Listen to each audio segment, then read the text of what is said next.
Hi guys, we are glad to welcome our participants and guests to the second day of the final performance of the participants of the 6th season of the TED Club. You're welcome to applause. It's Irina and Kate here with you again. And first of all, we want to remind our spectators about the competition for you. Listen to our participants, decide which speeches you are interested in, and write in the comments why. We have prepared really cool gifts for the most active and attentive spectators. As we promised, today we proceed with the category Self-Awareness Gurus. And our first participant will talk about the topic, which I'm sure is very close to each of us. Every day we see photos of our friends or famous bloggers. Some people show off their branded clothes. Some of them take sunbaths in Bali or have a romantic picnic in the fields of Provence. Kate, I wonder, how do you feel when you see such pictures? Of course, I'm feeling like I'm a loser, just because I didn't visit any of such Insta places recently. All I can show are ceilings of my apartment or the walls of the office I'm sitting in. I wish I could go somewhere and making pictures, making everyone jealous of me. And our first participant, Ludmila Honta, would advise you not to jump into conclusions. What if their perfect life is only a cleverly made illusion? Let's listen to Ludmila. Luda, you're welcome.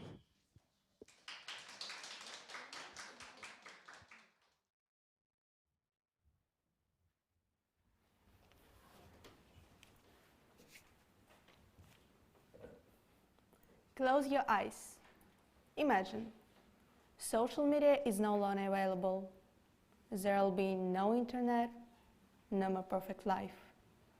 Would you be delighted, upset, relieved? Every day we see on social media sites only what their creators show us, deliberately distorting reality, while real life remains behind the scenes. You end up being jealous of the illusions that some of the bloggers deliberately create. Okay, let's begin my talk from this moment. Ladies and gentlemen, my name is Luda, I'm a 15-year-old teenage girl, and I'm an active social media user. I've had my Instagram account since June 11, 2016, when I was 10. At that moment, my whole life changed in a different way. When I posted my first post, I hadn't even thought what a big thing for my life I had done. Of course I didn't, I was just 10. What thoughts did I have? Every month on my page, at least one photo of myself was added. Time passed.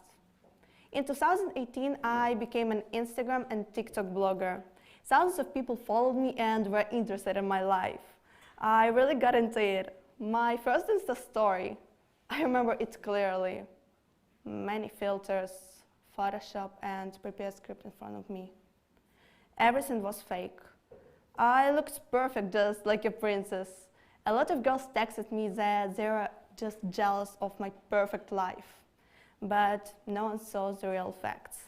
Every day I posted stories of my routine where everyone could see only good things, but no one saw the reality. But one day changed my entire blogging strategy. I posted a very photoshopped photo of myself where I was skinnier than in real life. So a lot of negative comments appeared under my photo. It is not you. Great skills of photoshopping. I saw you yesterday, why are you lying?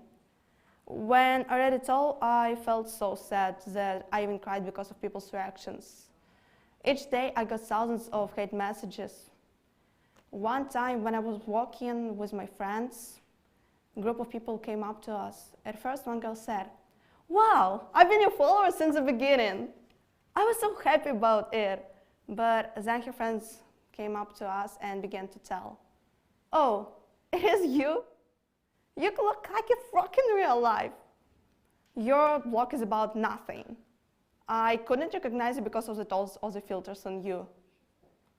As they were throwing mud at me, I felt completely shocked and terrified. Thankfully, my friend grabbed my hand and we walked away. Of course, after their words, I hadn't stopped posting stories, but I understood what they were talking about. When I was out, people gossiped about me and told some words of appreciation, but others told negative things, even about death. One day, I decided to quit. I deleted social media and lived my own life. But you know how it's hard to leave it all behind when you're addicted. I couldn't live without likes, comments, and views. Addiction to likes is all-powerful. People go to any lengths and just post any information about it on social network. They begin to realize themselves only through reviews of other people, deceiving others while they themselves begin to believe in the illusion of well-being created by their own strengths. But this behavior makes no sense. This is a real attention deficit disorder. So, as not to concentrate on negative things, let's look through statistics I collected. I asked people of different countries and ages some questions about internet. First question was, how much time do you spend on social network? Personally, my phone shows around 2 hours, but mostly people answer from 3 to 5 hours per day. Nowadays, a lot of teenagers spend their time online, and it has become a big problem for many people.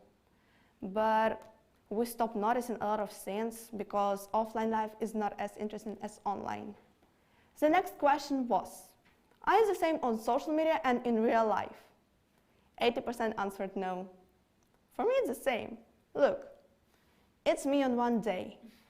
I had depression, but still everyone online knew that I felt good. Many of my photos had bad associations, but everyone online knew that it was me and I was different. For example, there I split up with my best friend and didn't have any friends because I was lonely. There I had eating disorder and was ashamed of my body, but still took photo to make people jealous that I had a good time. Some time ago, one of the most popular influencers and Instagram models who always shows her ideality, Bella Hadid, posted a post under which she said, "Social media is not real. I've had enough breakdowns and burnouts." But still, it added well, as she promised she'll be honest from this moment. Some of us try to show how ideal we are, but is it really worth it? You can be perfect online, but what about real life? We must understand that sometimes images that we see online can be different from the real ones. So, how can we overcome this problem? Let's recap it together. First of all, social media is not a place for real life. We must understand that bloggers are mostly people who are in need of attention. That's why they create content for people to support them. Moreover, an ideal image doesn't mean an ideal life. Every person is unique. Pay attention to the skills and traits you are fortunate enough to have. Rather than comparing yourself to other people, use your abilities and you'll find that comparisons you used to hurt yourself have no power over you. Thank you.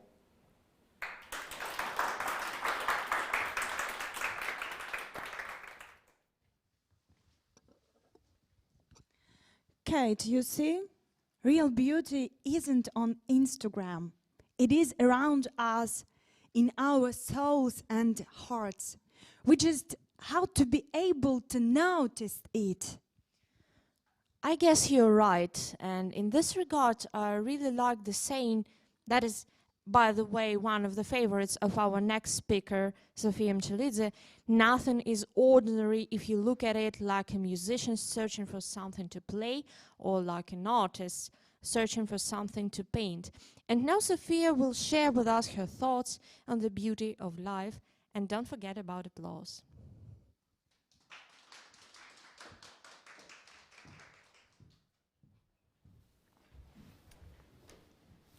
Hi.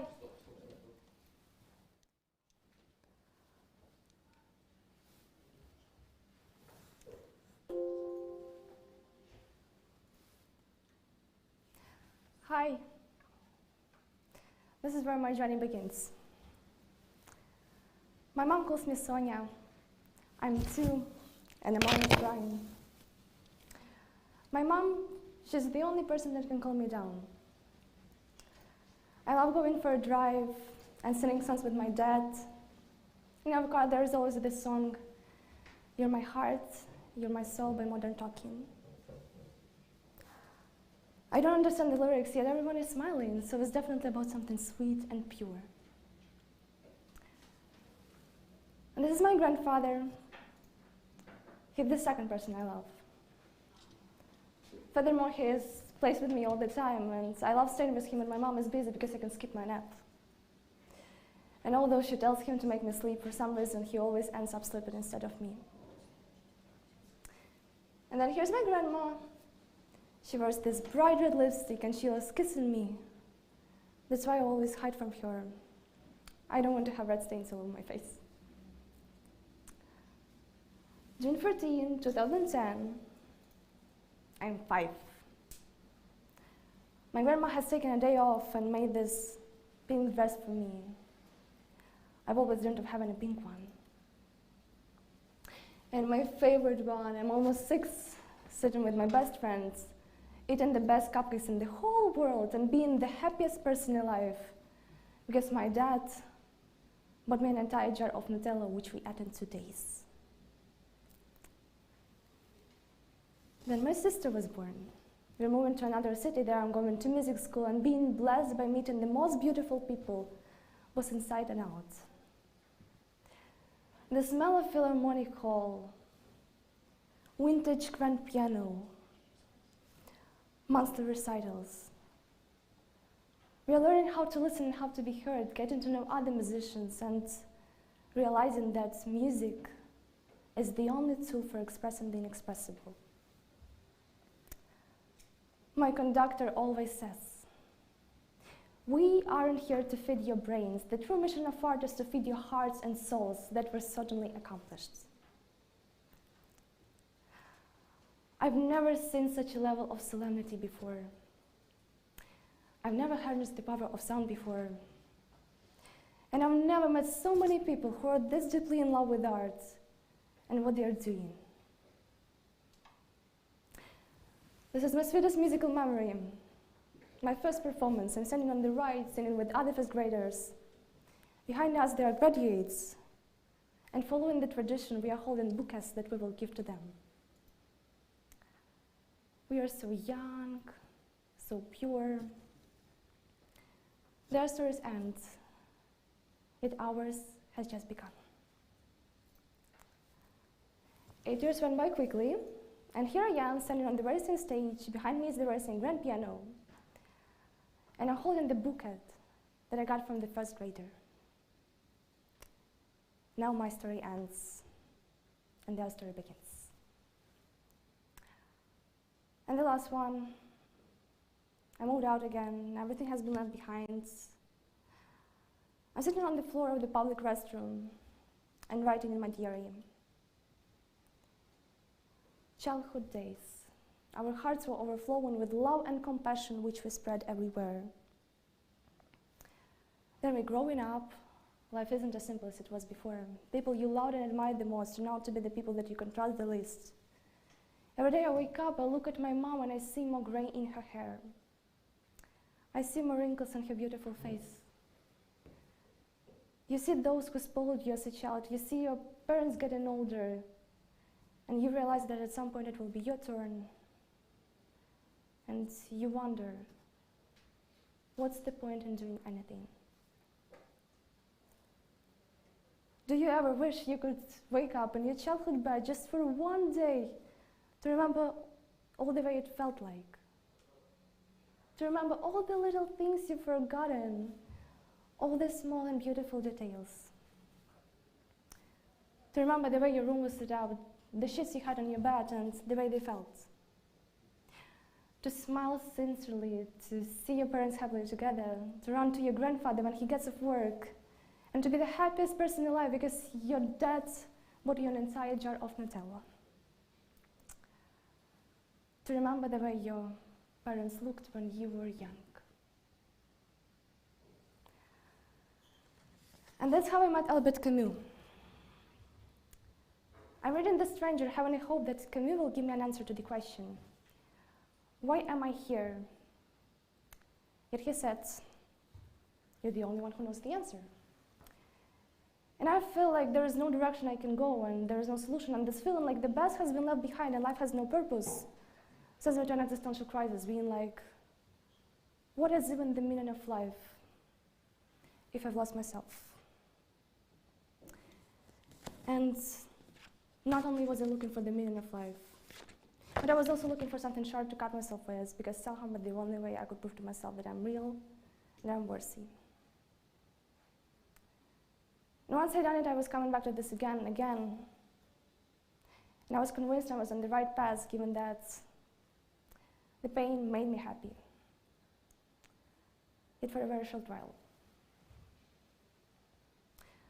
I remember holding my childhood photos, and I understood that I wasn't at the point where my younger self would be proud of me. I miss the energy I embodied. Vulnerable, confident, uplifting, eager, and happy. I truly loved this girl, who she had been, and the beautiful journey she had had. Now the question, how do lobsters grow? I looked at an article that said, how do lobsters grow? A lobster, it's a small, soft animal that lives in the rigid shell, and that shell doesn't expand.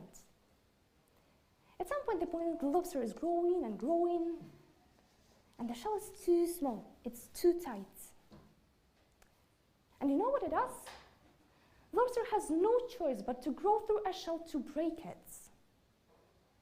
This vulnerable little being grows through a shell to break it. And then this little thing has to go on a journey and find a new shell that would fit it so they can outgrow it again and again. And what if it's the same as humans? Each time it's the discomfort that encourages the lobster to grow. Each time it's the pain that encourages us to grow. Without this discomfort, the lobster would stay small, and without this pain, we wouldn't grow. And yeah, looking at the old shells, it's a beautiful feeling, and I know it. It's the feeling of endless nostalgia, given that they were full of memories. And those memories, they will stay forever. We just forget the pathways to them. And you know, it's strange how we hold on to the pieces of past while waiting for our future, forgetting that the present moment is tomorrow's nostalgia. So, I simply needed to change the shell, to find a new one, and to let go. And letting go is painful. When I have to look back and think, why do I hate myself so much? It's so painful to forget your past self, to understand that it will never be the way it was. It's so painful to lose people. It is painful to let go. Yet it's so rewarding, because at some point you simply grow out of whatever your current reality is right now. You grow out of it. And then you're vulnerable, and then you're sensitive, but then you find this new reality where you can grow into, where you blossom, until it goes again and again.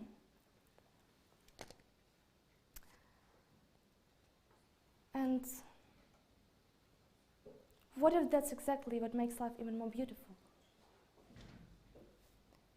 The simple fact that you will never get the same moment twice. I decided to take a step back and start my spiritual journey.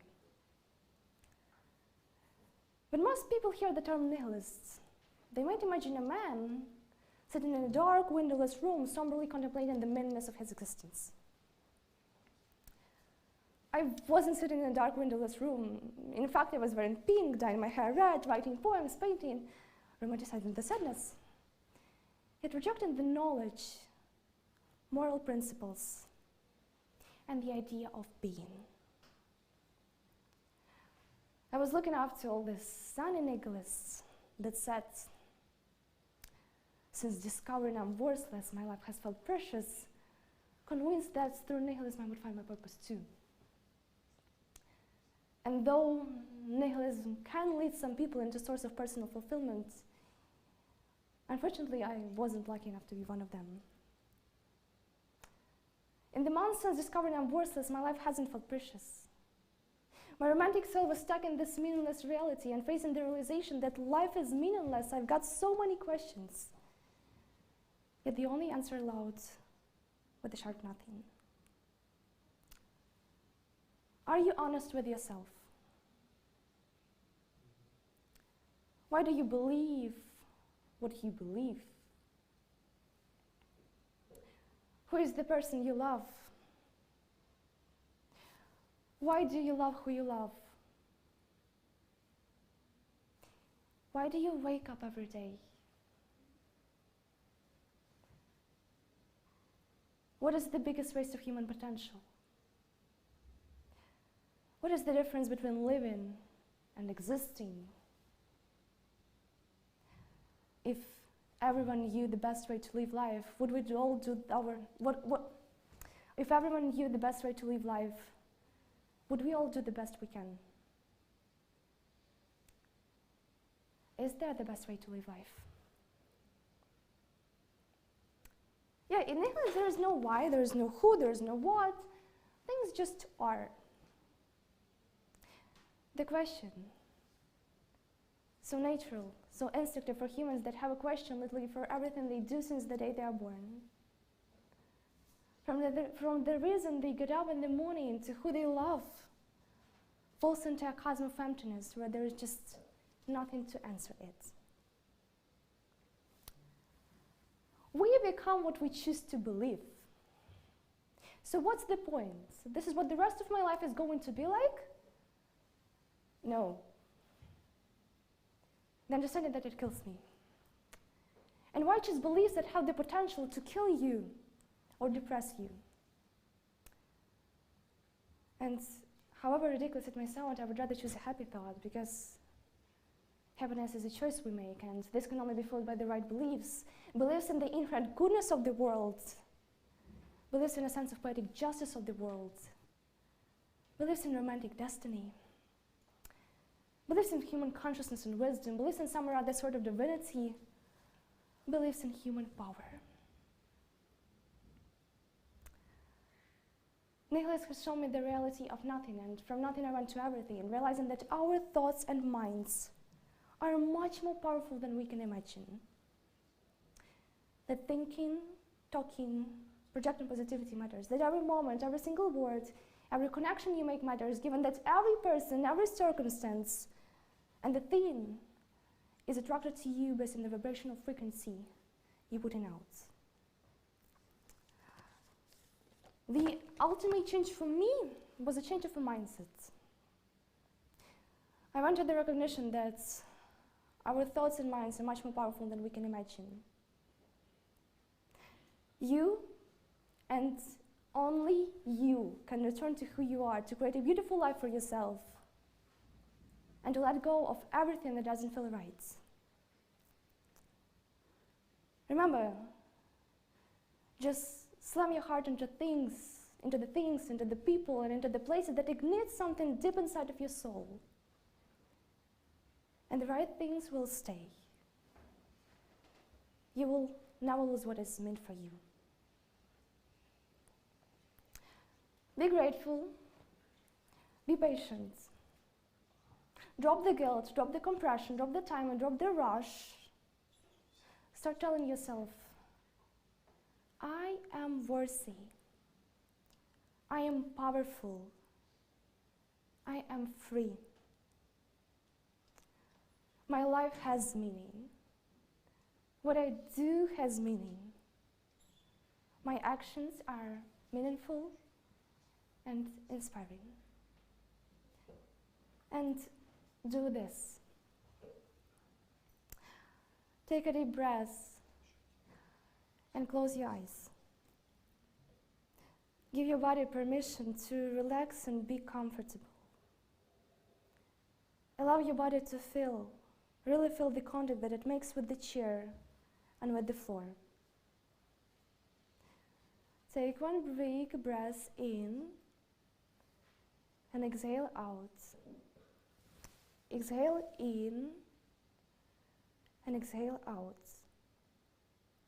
And imagine that when you inhale, you're inhaling a little bit of the sky. And it's very clear and refreshing. Every time you inhale, let the sky fill your body with light and openness, clarity and beauty. And when you exhale, imagine that you're letting go of everything that's old and stale and stressful. Inhale in and inhale out. And now imagine yourself walking. And through the power of your imagination, bring yourself very quickly anywhere you want.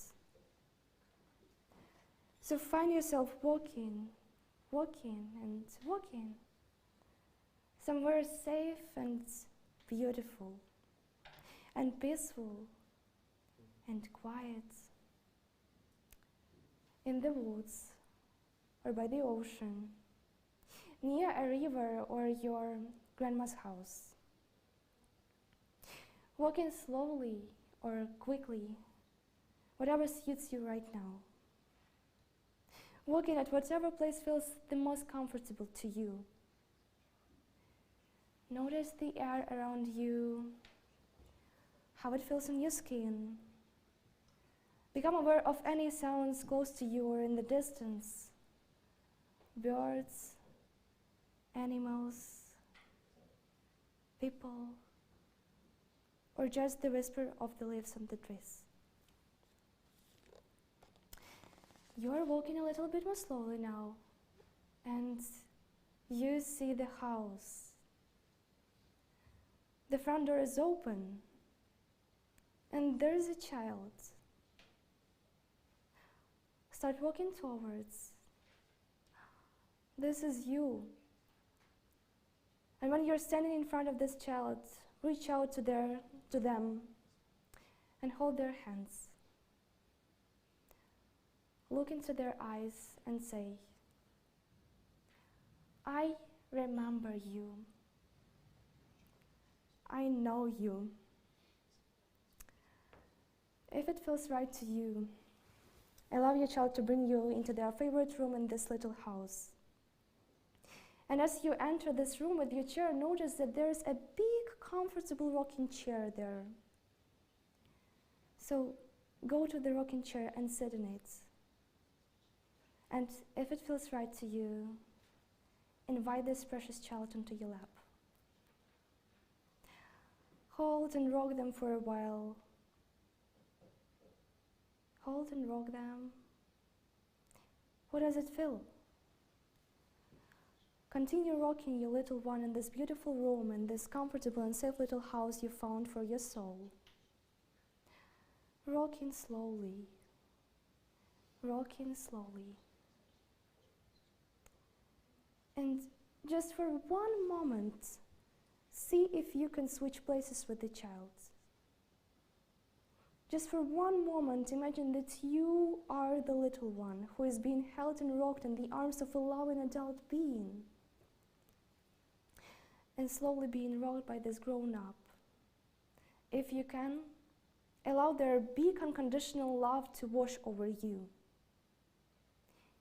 You might imagine that you are being held by your own mother, or grandmother, or by an imaginary person who only sees the good in you, who only wants the best for you, whose only response to you is love. Now you are the child. Allow yourself to be a little child again. Allow yourself to be held and cherished. And listen as this beautiful being asks you what you need or what you want right now. What do you need? What do you want? How do you respond? What are you saying to this one who loves you just as you are, who rocks you tenderly in this beautiful safe place, allowing yourself to be rocked gently, gently rocking, rocking and rocking. And now switch places again with the loving adult. You are the loving adult who is rocking this beautiful child. And tell them how much you love them. And you will always love them. And now tell them that it's time for you to go. Walking back the way you came, finding the way back home to the street that you live on. But remember that you are not walking alone. This little child is with you. And this child is in your care and will always be. Now, take a few moments to focus on your breath. Inhale in and inhale out. And come back to the room where you are right now. Open your eyes. So, Camille was right. You are the only one who knows the answer. Everything is in your power and you give the meaning to life. It's all about remembering who we are, where we came from, and who we can become. It's all about remembering everything that we forgot, waking up to the illusion of reality and understanding that you are a powerful, divine being. Hey Sonia 2021. I'm back to her. In fact, I've always been with her, yet now she's moving forward with an open eyes and heart searching for wonder. And whatever she gets to perceive right now, at the forefront of it all is always gratitude.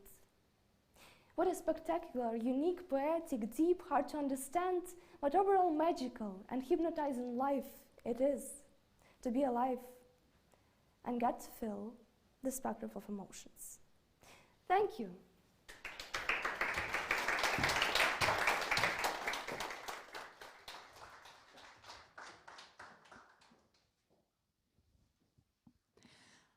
I think Sophia inspired us all to notice the beauty. And our next participants want humanity to think progressively and not to be afraid to destroy common ideas of life. Ahead, the category Stereotype-busters. So let's talk about stereotypes. Irina, I probably know the answer, but I'll better ask you for sure. Do you agree with the common statement that the place of women is in the kitchen and only men can do science? Of course not. Nowadays it sounds like a medieval nonsense. Of course, women can succeed not only into the humanities, but also in the STEM field. For example, the famous mathematician Maria Vezovska or biophysicist Olga Brovarets, who became at the age of 28 the youngest doctor of science in Ukraine. I absolutely agree with you, and our next presenter, Elena Naumenko, has the same opinion. With her speech, Elena breaks down prejudices and stereotypes to inspire other girls to choose a career in STEM. Elena, the stage is all yours.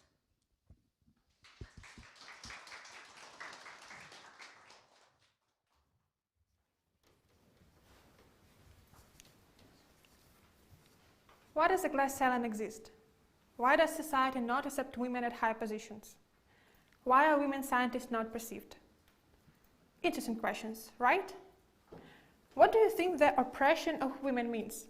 That the case when the achievements and values of women are neglected, devalued, or diminished by the patriarchal system of society. This can be both jokes about the abasement of women without men, or even the refusal to advance in their careers. So raise your hand if you've been a victim or a witness to the oppression of women, please. That I was ready to see.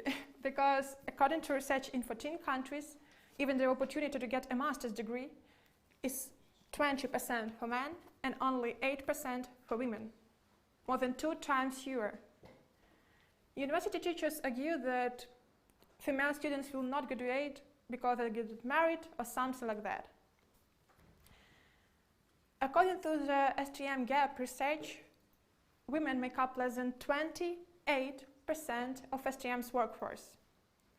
We live in a world of equality and global development, but women are a little bit more than a quarter of driving force, science. Are you sure that humanity will achieve sufficient success at the right time? Of course, someone can say that gender inequality is decreasing every year, but according to the Global Gender Gap Report 2018, the reducing of gender inequality is too slow to disappear over our lifetimes. Why do girls at schools have to hear a phrase, "Can boys make an electric cycle for now?" and girls, "Can you bring notebooks, please," during STM lessons? That's what I had, and I think it all comes from school. The idea that boys will achieve more in physics and mathematics goes back to elementary school. According to statistics in the USA elementary schools, girls become less confident in their mathematical abilities during first 2 years of studying, while boys are confident that they have an knack for it.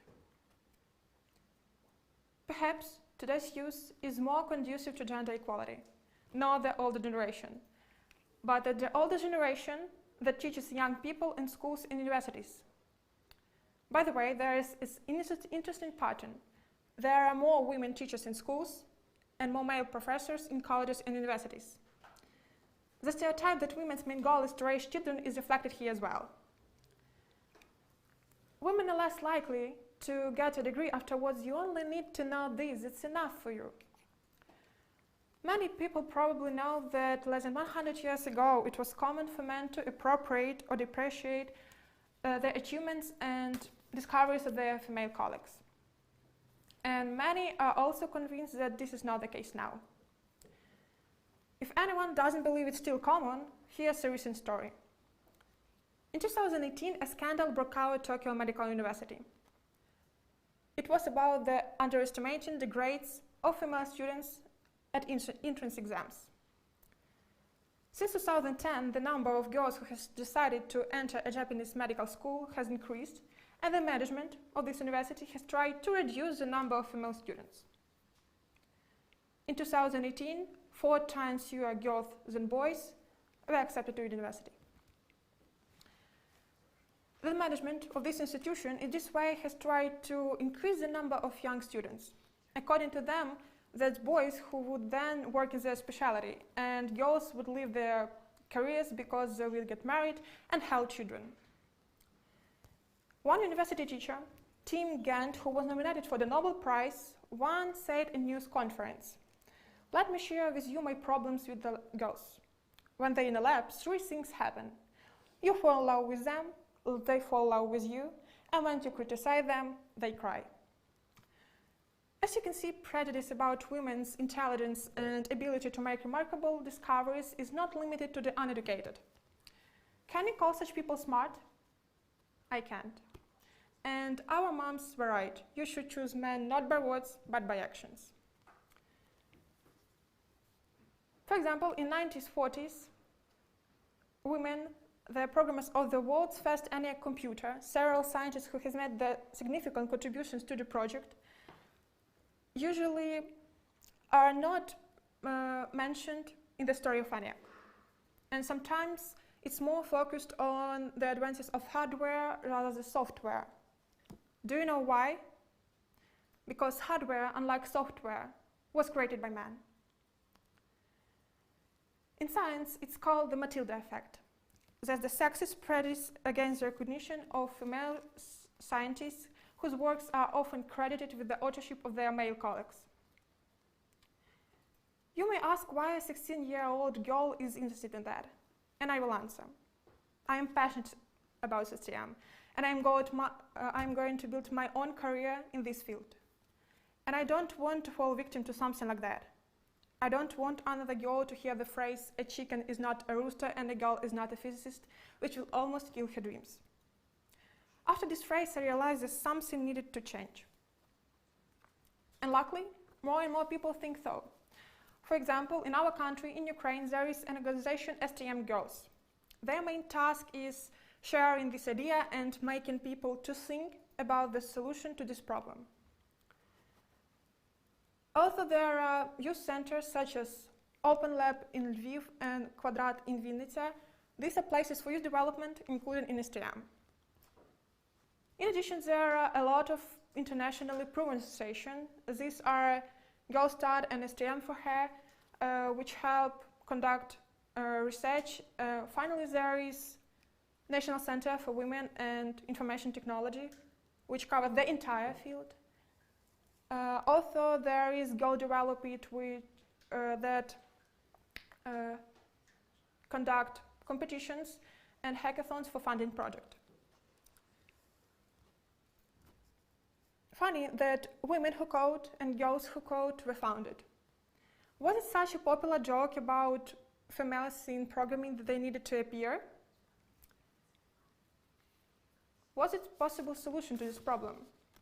In my opinion, first of all, you need to break the illusion that this no longer exists. To break the illusion of not only women, no, they mostly feel it even without this speech. It's necessary to break the illusion mainly for men.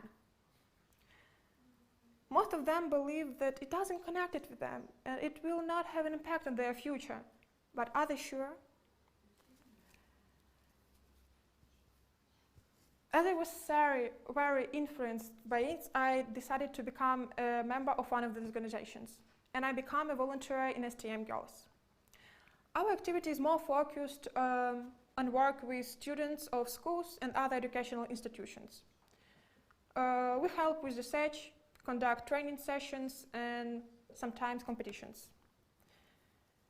Not ignoring the problem in schools can be one of possible solutions to this problem.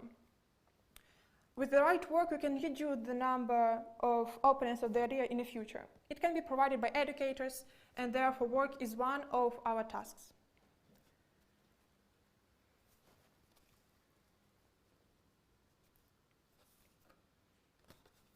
And as ironic as it is out, this mainly the opponents of the idea of equality who can improve the situation. Because thanks to them, this problem exists, and if only women fight for the idea of equality, it will be the battle of only one side. If more people will know about this problem, then not everyone, of course, but the largest percentage will think, is it right? If it isn't, how can I change it? Because the biggest enemy is not the gender inequality, but the ignorance of the people. Then, the ideal world exists in almost all legislative documents. But how many times these laws been worked? So, girls, don't be afraid to use your rights. It seems like everyone knows about these problems, but you do. If you've never been involved in such activities but want to support it, there are many places where you will be welcomed. You can just support these organizations on the internet, or you can participate in their activities. If you don't want to do this, become a real example of a person with a modern opinion. Don't close your eyes if it concerns you directly, and don't avoid it if you witness it. A person who has done the oppression is less likely to do so again if he or she has been publicly noticed or convicted. So don't be silent. Your silence can be someone's trouble. The sooner everyone understands this, the more opportunities women will have for doing something new. Don't you feel sorry for those possible ideas that could change the whole world in the Middle Ages and other epochs, but were never voiced because of the ignorance of the people of that time? Sure, that's cool that during the last 40 years it was the boom in the increase of number of women in STEM. But remember that now we're stuck at around 28% quantity. I think we need to prevent it in the future. Thanks.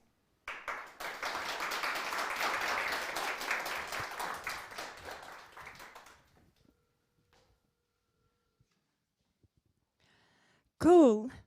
Thank you, Olena. And thank from me personally, because it resonates with me. Well, Kate, shall we move on? Yeah, but wait. let me tell you one funny thing. Recently, I met a supporter of the theory of the flat Earth for the first time in my life, and it happened like he's my new colleague at work. I don't know how it happened actually. We talked and he began to argue in all seriousness that our planet is flat, and no arguments could convince him because he really believes in it. Like it's feeling like you're talking to Facebook bot but offline. Oh.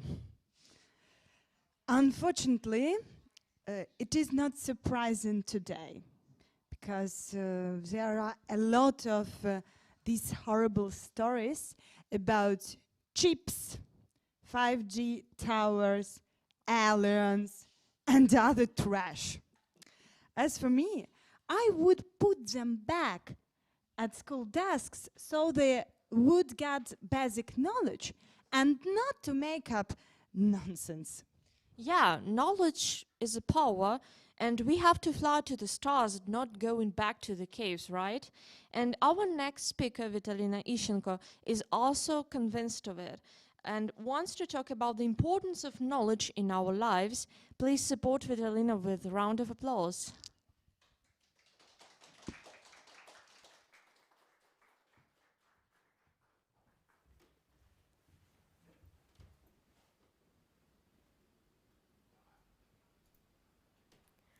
What if I'm about to tell you that you can know everything?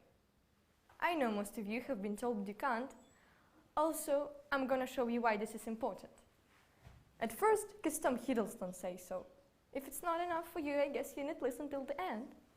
So, clap in your hand if you hear, I'm gonna be a biologist, so I don't need maths, or something similar. So I see.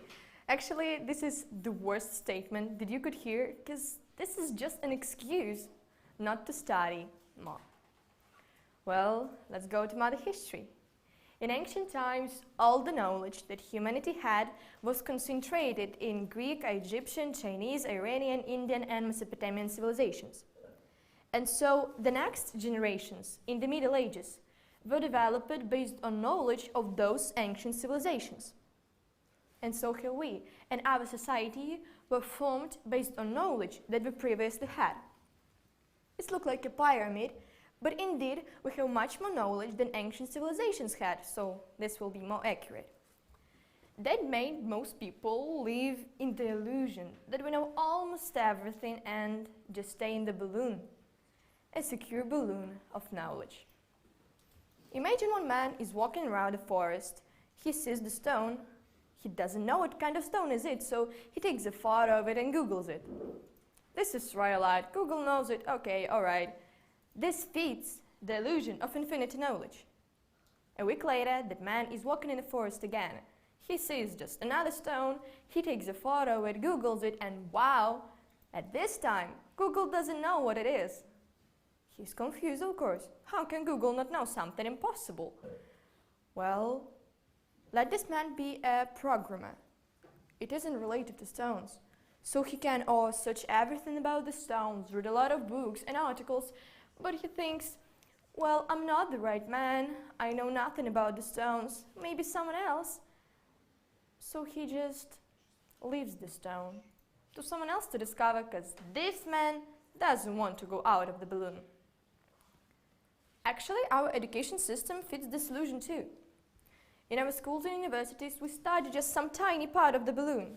So mostly everything is unknown, but discovered already by someone. But if in schools and universities, we studied all the knowledge that humanity has from all the subjects, then every step we do is now to step out of the balloon. Because we clearly understand what we know and what we don't know. In this part, you can see a potential progress, and there you can understand that humanity knows only this amount of knowledge that is. This is really sad. And only there, if you decide to discover something in the biology area, you can say, I'm a biologist, I don't need maths. But to stand on the border of the balloon, you need to learn all the maths from the inside. I'm sorry guys, I really mean that you need to study maths at school. Unfortunately, bad news. But I guess that you get it, that not only maths, but philosophy, biology, chemistry, physics, sociality, politics, art, then molecular biology, height math, quantum physics, astronomy, everything that modern science knows for now. You may think this is a lot, but what we don't know is quite larger. 2 and 5 petabytes. It's 10 in 15th grade of data our brain can remember. This is obviously more than all the knowledge of humanity, so literally we are able to learn and to know everything.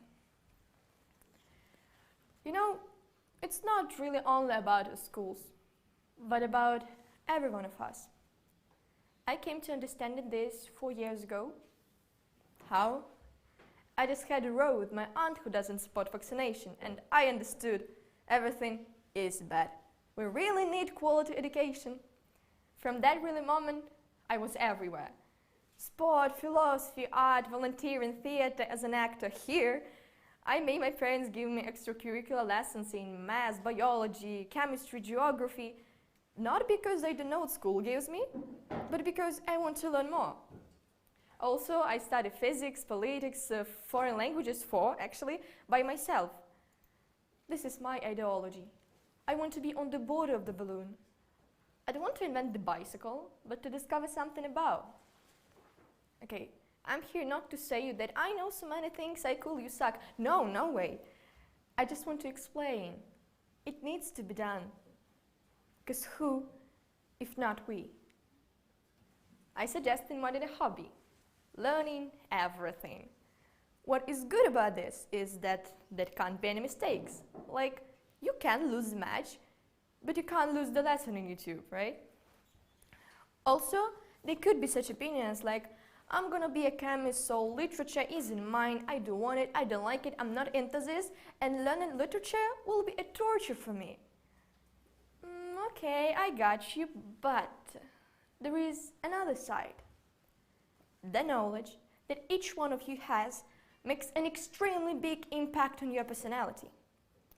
Because your mindset based on the knowledge that you have and on your experience. And if you don't understand something, you're trying to explain this to yourself. If you don't have sufficient facts, you can't be objective in your judgments. Myths were made to explain natural phenomena that Vikings, for example, didn't get. But if they knew where thunder was coming from, they wouldn't need a Thor for evidence. And there are a lot of examples when people are wrong just because they don't have enough knowledge. 2 problems are hiding here: distrust to everyone, usually to our government, and low level of consciousness. Disrespectful, irresponsible, rude, arrogant people, they all are here. So all the knowledge that you can possibly reach will obviously be useful for you. Don't skip your chance. Actually, it's not about our schools in general, because it is about every one of us. If you don't want to study, you should develop your curiosity. I realized months ago that I have only 2 favorite characters from the movies of my childhood, and if in any other shows there are similar characters, they become my favorite too. This is obviously, we're looking for something similar and interesting to us. So when you're starting something new and you don't have enough curiosity, just find something interesting for you in the same area. In the UN's 17 Sustainable Development Goals, Quality education is right there on fourth point. The first one, no poverty. The second one, zero hunger. The third one, good health and well-being. Yeah, well-developed countries could always provide developing countries, for example, with food and medical supplies. But you can provide their quality education at once, and with the knowledge, they can do their best. Maybe these people even want to use their powers, their resources, but they just don't know how. Show them, teach them, and you will see the result. And mostly every problem could be solved with quality education. Indeed, we really need to keep in mind that on knowledge that we will reach, the next generations will be formed. And what can we afford for them for now? Now, we're making a new level of pyramid. We're expanding the balloon. Just imagine what would be if our education system was better. Because now only Elon Musk is working for everyone, but it could be any one of you. Just learn more. Thank you so much for listening.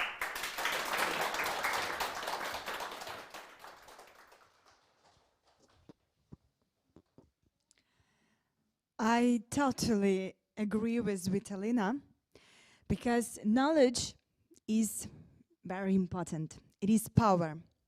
And even today, we just need to know more, to know everything, not to be manipulated. Totally agree with it. And among our participants, there is one who mastered this skill to the maximum, Petro Horozhenko. He dedicated his speech to the Milgram's experiment and how a person can resist the manipulation of a system. Oh, I haven't heard about such an experiment. Very interesting. Let's listen. Petro, you're welcome.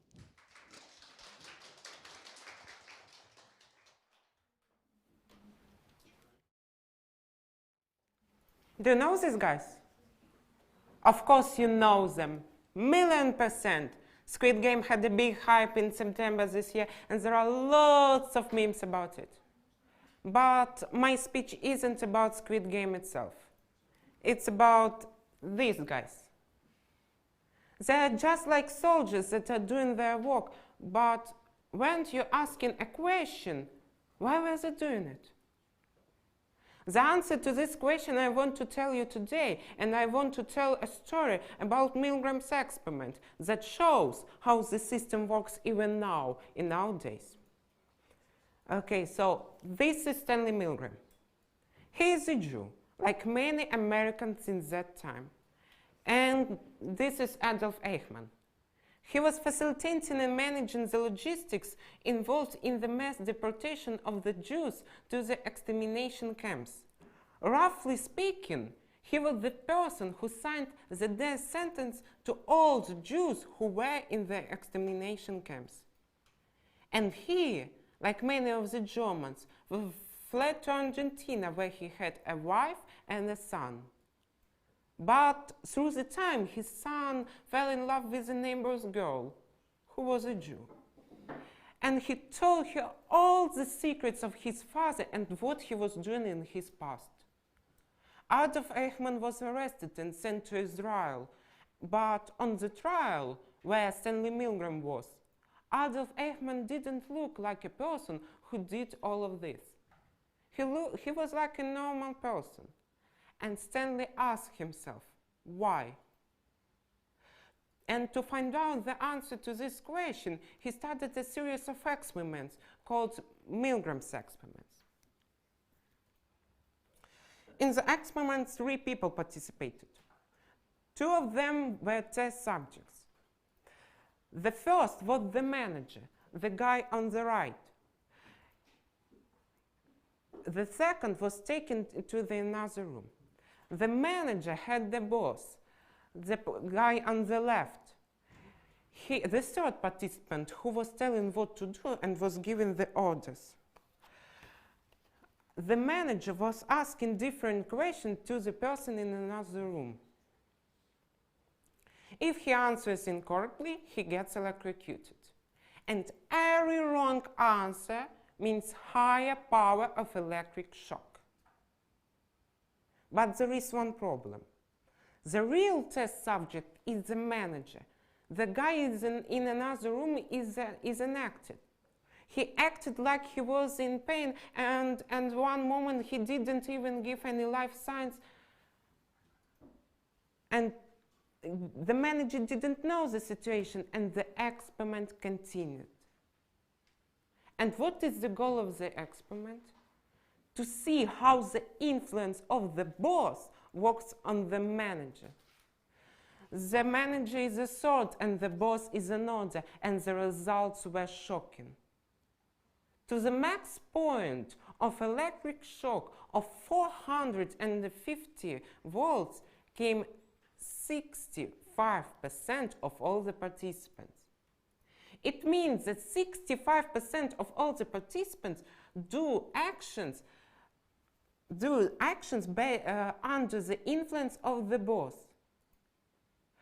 During the experiment, different participants were protesting, were very nervous, and were constantly asking the manager, the boss, to stop it.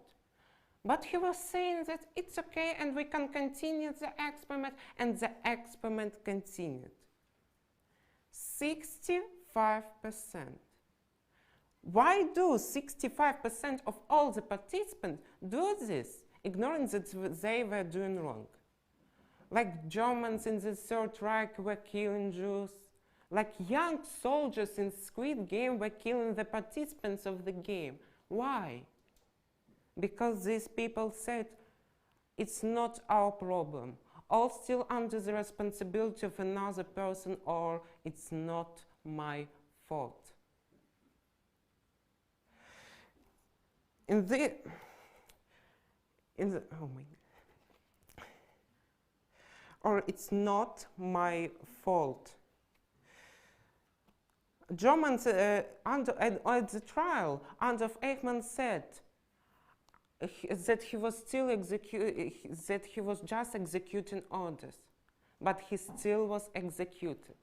Germans at the Nuremberg trial were saying that they didn't have any choice, but they were executed. This experiment shows how the hierarchy builds itself. We have the boss, who controls the manager, who controls other guys, and so on and on. From this influence, we can get the first hypothesis, which I have described a bit before.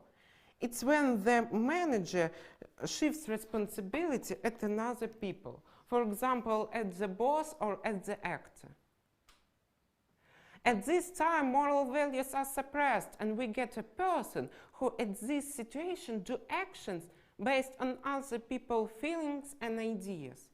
Or the manager just doing his job, and the boss achieves his ideas using the manager. In this way, the hierarchy builds, without which it would be impossible the evolution of humankind itself. All our life, we were taught that we must obey. At first, our parents, then school, then work. Everywhere, subordination is encouraged, and insubordination isn't encouraged. Everywhere, we must obey the authority. But at first, we must recognize this authority. Like it was in the Third Reich, Hitler had an idea, and using his skills, he brought the idea to all the Germans. He just had the solution to the crisis of the Germany at that time. And he got the trust of the Germans, and he brought the idea of killing Jews to all the Germans. Most of the generals of the Third Reich were veterans of the First World War. And army is the best way to get the subordination. From this influence, we can get the second hypothesis. The fewer people see the consequences of their actions, the more they obey. So, some soldiers in Squid Game, some soldiers were given the orders to kill people. like officers in the Third Reich were given orders to kill Jews, like Adolf Eichmann was given the orders.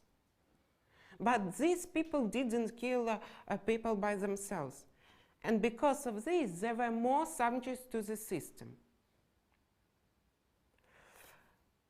So people who are higher in the hierarchy are more subject to the system.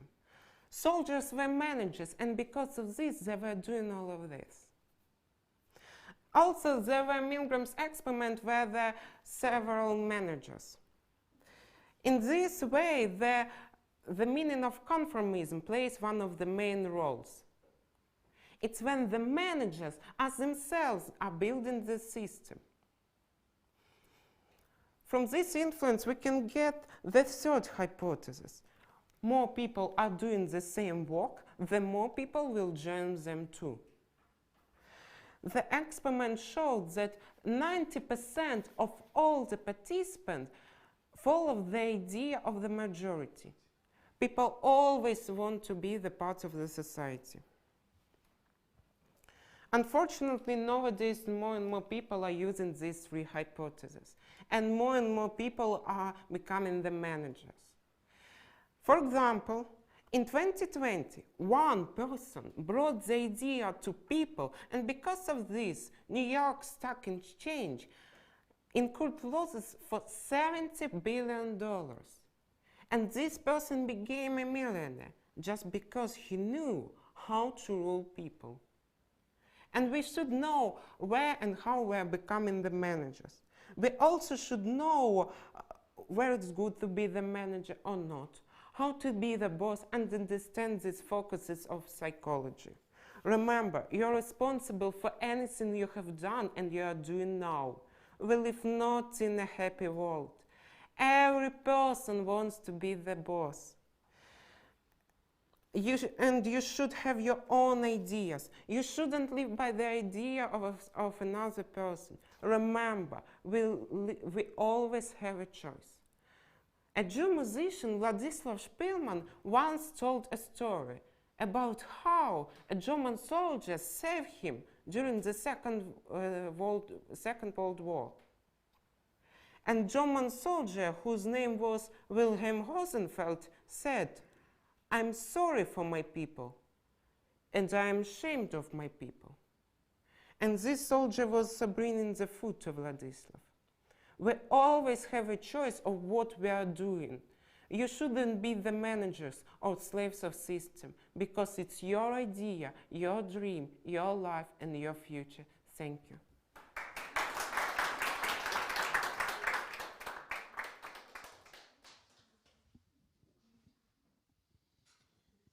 Kate, do you see how advanced our participants are? Real representatives of Generation Z. Yeah, I've even started to think about my age and knowledge and generation and whatever. But by the way, do you know which generation we represent? It seems why, but I'm not sure. Once Googled this question, and the boundaries between generations may be different. Who knows?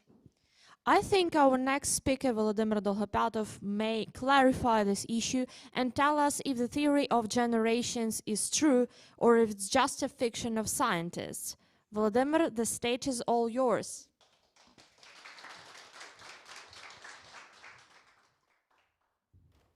I think that everybody sometimes imagines their future, and as a teenager, I'm very excited about that, because I have my own vision of the university, career, family, hobbies, etc. These decisions are really influential in my life.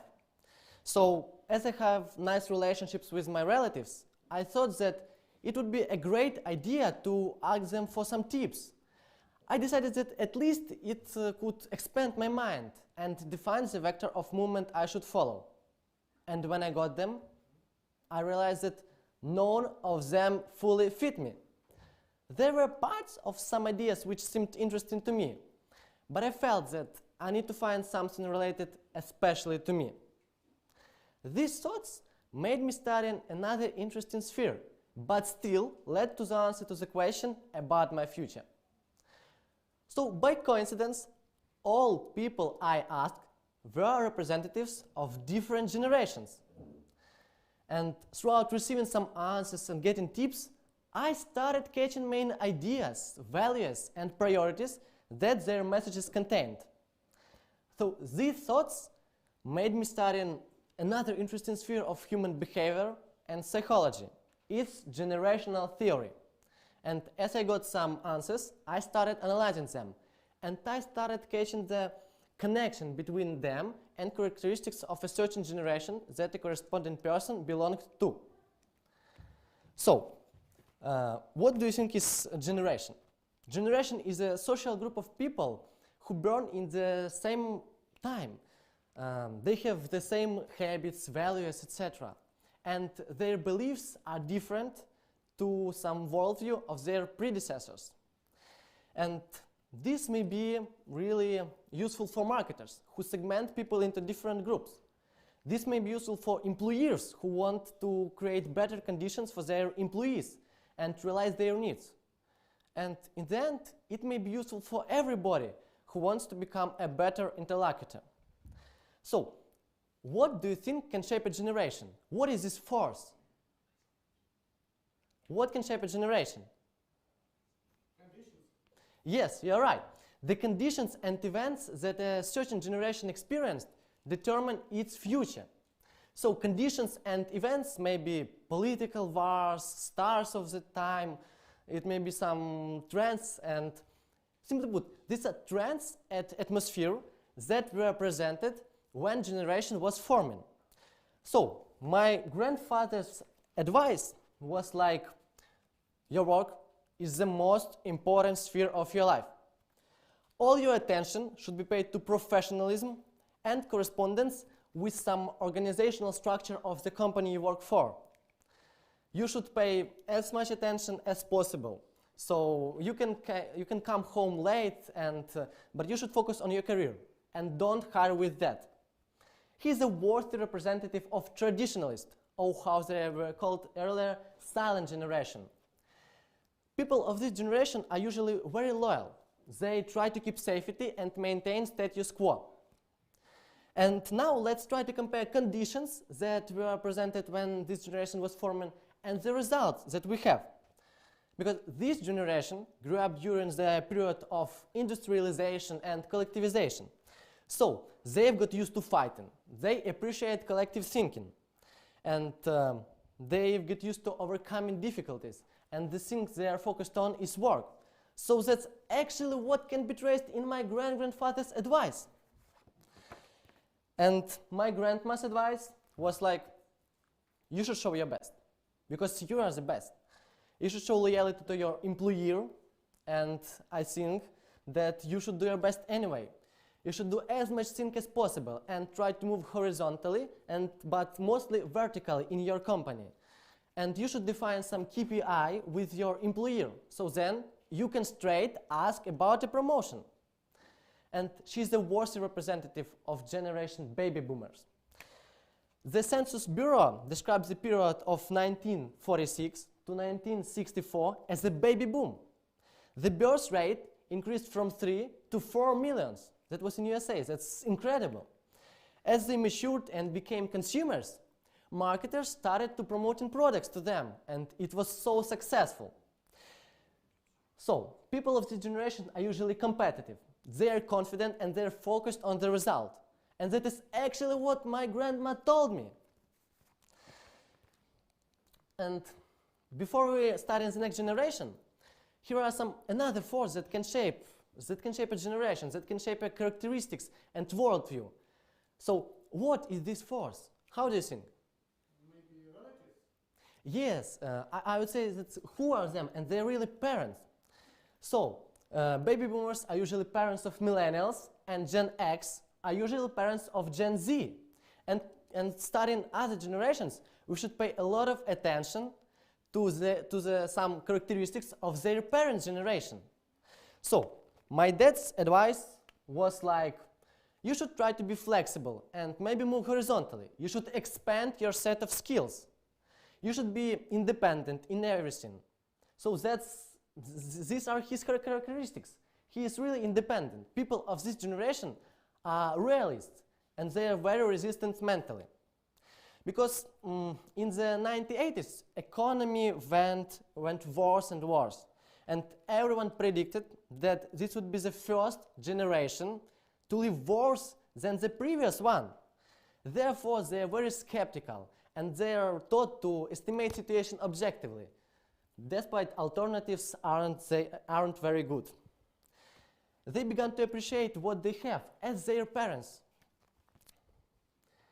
So that was what was traced in his message, and my mom gave me some tips that I should value my contribution to the company, I should value my work, and I shouldn't lose some positive attitude to my sphere. I should choose the university I want based on my choice. It doesn't matter what society thinks. I should find the company where teamwork is well presented. So she is a great representative of millennials, or how they call Gen Y. People of this generation, they desire collaboration, meaningful work, and they seek like-work balance. And if we compare with some things that happened during their formation, we may see that their parents, as we've told, they gave them as much love as possible. So they tried to work with their schedule and they were full of tasks. They didn't have any time to just relax. And millennials don't want to repeat the situation. So they connect with their children, they try to behave with them better and to relax with them more and discover their playlists, making some photos with them and spend more and more time. And instead of scolding children, parents of Gen Y,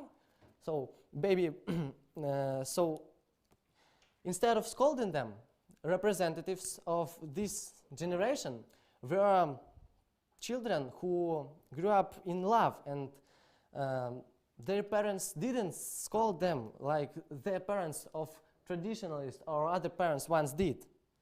But they gave them that and told them that their self-worth, they're really worth something. And they grew up, as they grew up in love, my mom told me the same things, and that can be easily traced in her message. And after all these tips and all this advice, I talked to myself, oh, okay, your tips are very interesting and influential for me, and I really appreciate it, because in every message I find something both suitable and not suitable for me. In every message I find something very interesting that can influence my life. But then I recognized, stop, I have my own vision, I have my own worldview, I have my own values, and I should rely especially on them. So ladies and gentlemen, here we are, Gen Z. Moreover, we like when things are highly personalized. We're really into digital, so we've got used to having a physical or virtual analog of everything we have. That's the way we've got used to perceive information, and don't be excited when sometime in future you will see $1 billion contract with smiles.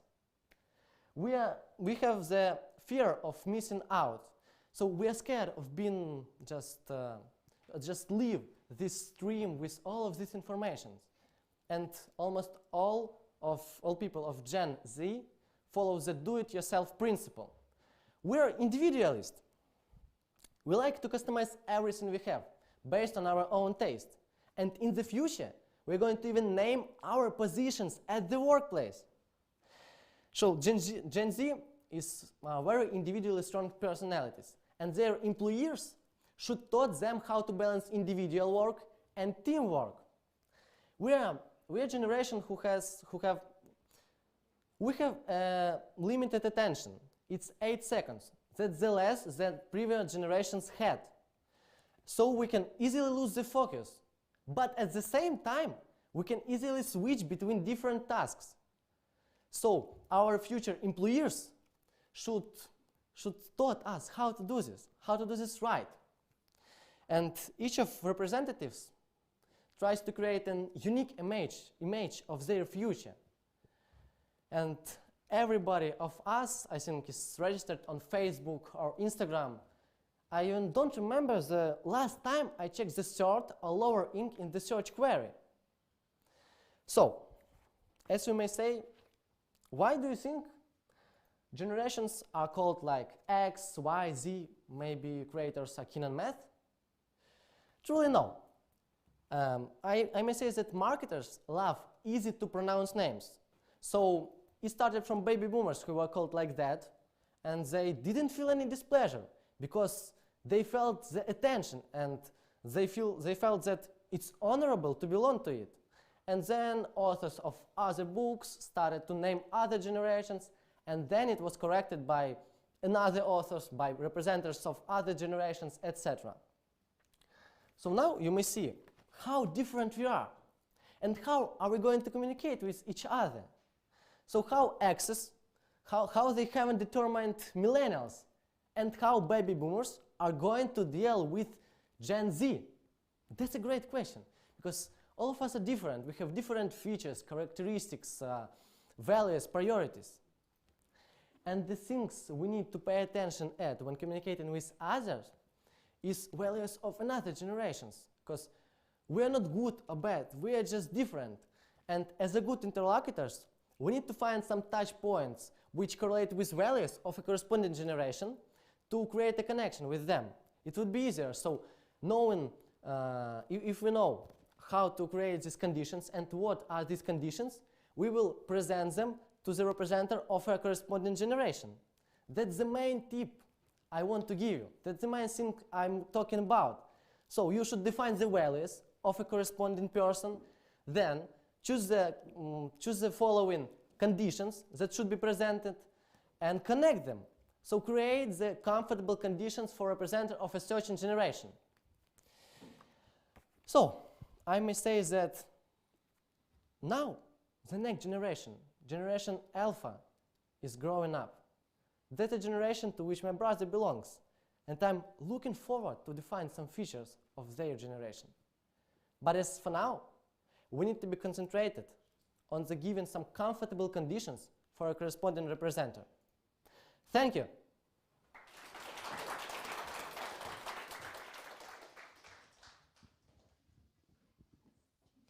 Thank you, Volodymyr, for really useful information. Listening to all these young guys, I remembered my school times, and you know, not everything from that time is making me smile. Irina, what were your favorite subjects, and which ones made you want to bury your head in the sand and maybe not even had? Well, I'm more into the humanities, language, literature, history are all for me. And the biggest nightmare is chemistry. Honestly, everything that I remember is Dmitro Mendeleev. But maybe I was just unlucky with the teacher. Well, when I was a child, I did not even understand why I had to study chemistry at all. But maybe our next speaker, Maxim Marchenko, may explain to us why it is necessary for us. Please greet Maxim with a warm round of applause.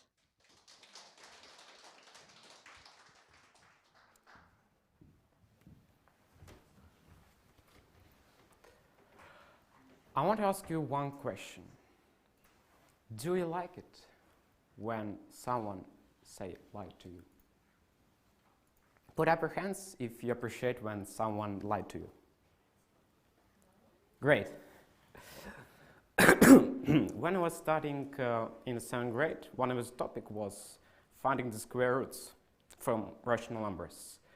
And our school books say that it's impossible to do with -1.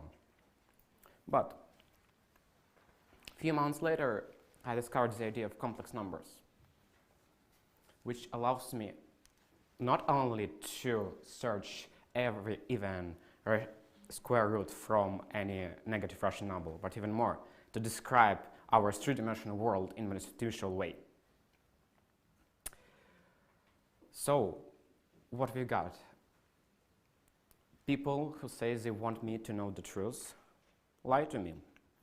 Okay, but consider this. How often do we conduct with the lie in our usual life, in our usual day? What we accept is face value. If school lies to us, then other will lie every day and everywhere.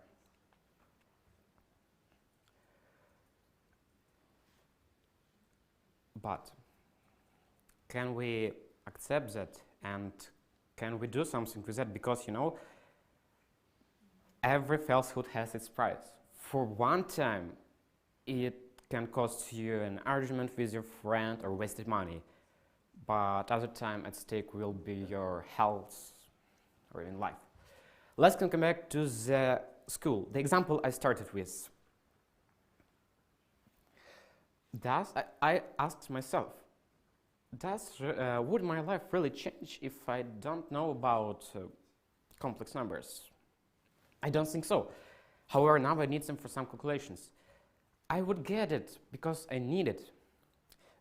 What I'm trying to say, school giving us the ground that is aimed at serving us in the future, like a basic set in the game to start developing.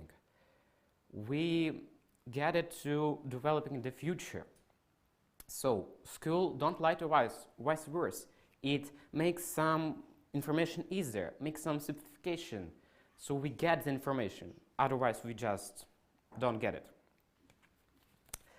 I'm a participant of chemistry Olympiads for 4 years straight, and I love this beautiful science thanks to people who is teaching me. And I love it because I see much more than the school actually can show. And I really aware that you need to study it, you need to learn in the future, because especially if you don't want to live in a lie. For the first time, it's quite strange how the connection between chemistry and lie. I have few examples that will clarify what I mean. Once, when I was preparing my project, I saw an advertisement on the internet. Water saturated with hydrogen.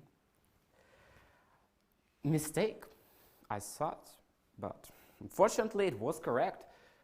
Some smart phrases about health benefits and why you should buy it.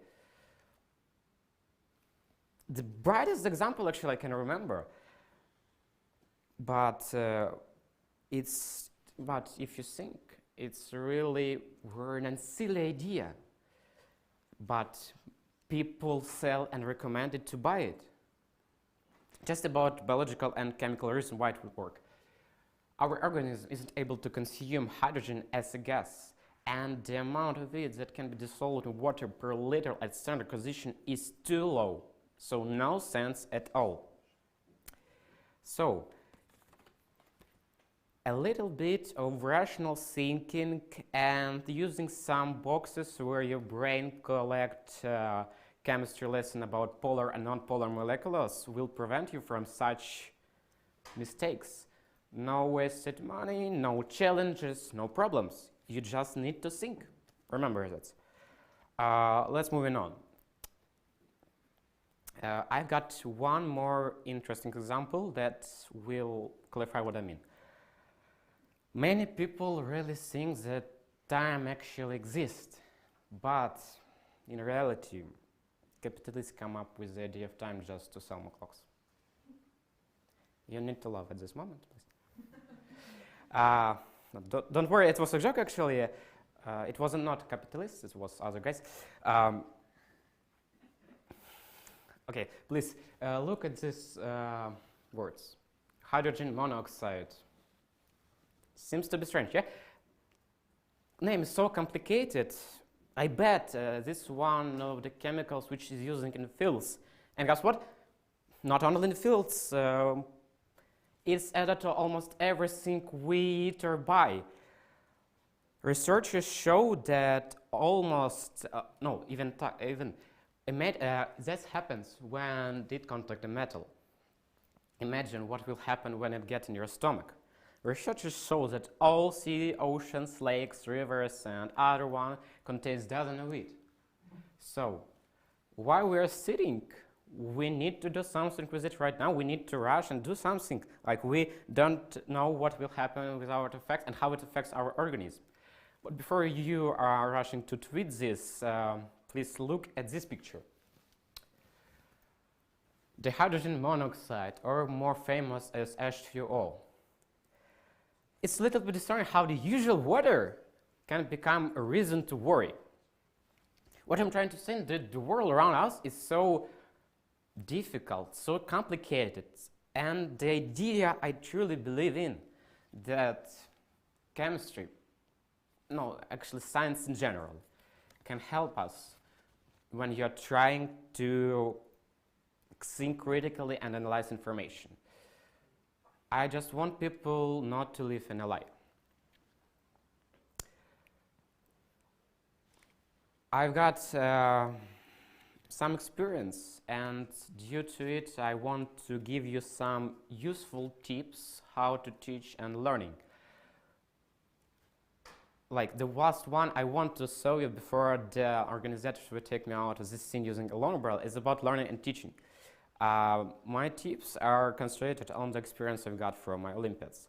So, the first one is for teachers. First of all, the task of every teacher is to understand that not everyone wants to become a chemist, and actually not everyone needs to. Too many rules for me. To get into their minds, you need to focus on some practical or emotional moments. Try to present every topic in use like in real life. I've got a really interesting example, like connect the NMR spectroscopy and the MRI. Like it's best way to how to explain how it's work. Many people consider and worry about that. Topic about carboxyl derivatives and their acid, like perfect. Tell about aspirin. Big scientific discoveries are now only possible with work of many scientists from different fields. So collaborate with other subjects like biology and physics to show the relationship between them. And don't miss ever something if it's understandable, because for someone it's not. Remember that you need to make it as easy as possible, but make sure it stays true. And please don't use this, except use this.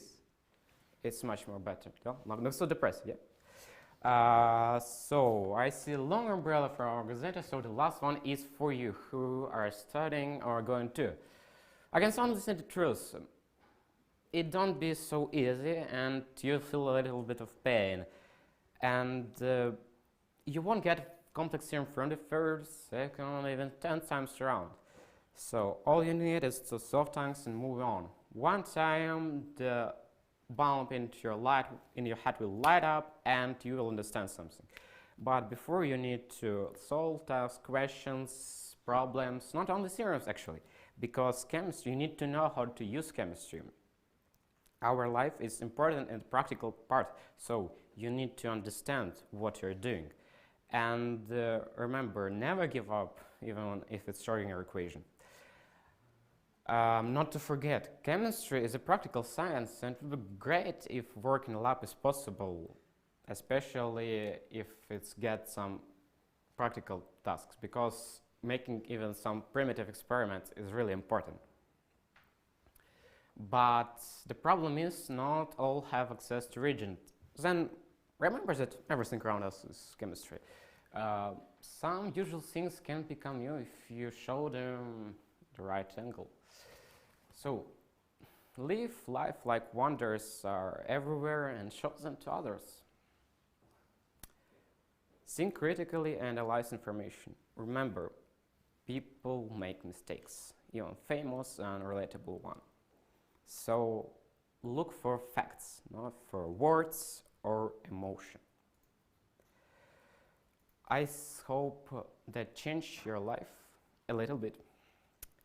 Oh, not to forget, never pull water into acid. That's all. Thank you.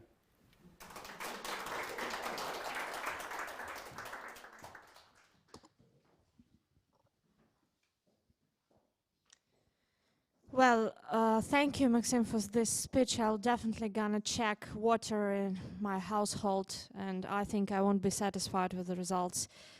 But distracting from complex subjects, as I often do, Irina, what music do you listen to? But don't say Russian rap, I beg you. God, no.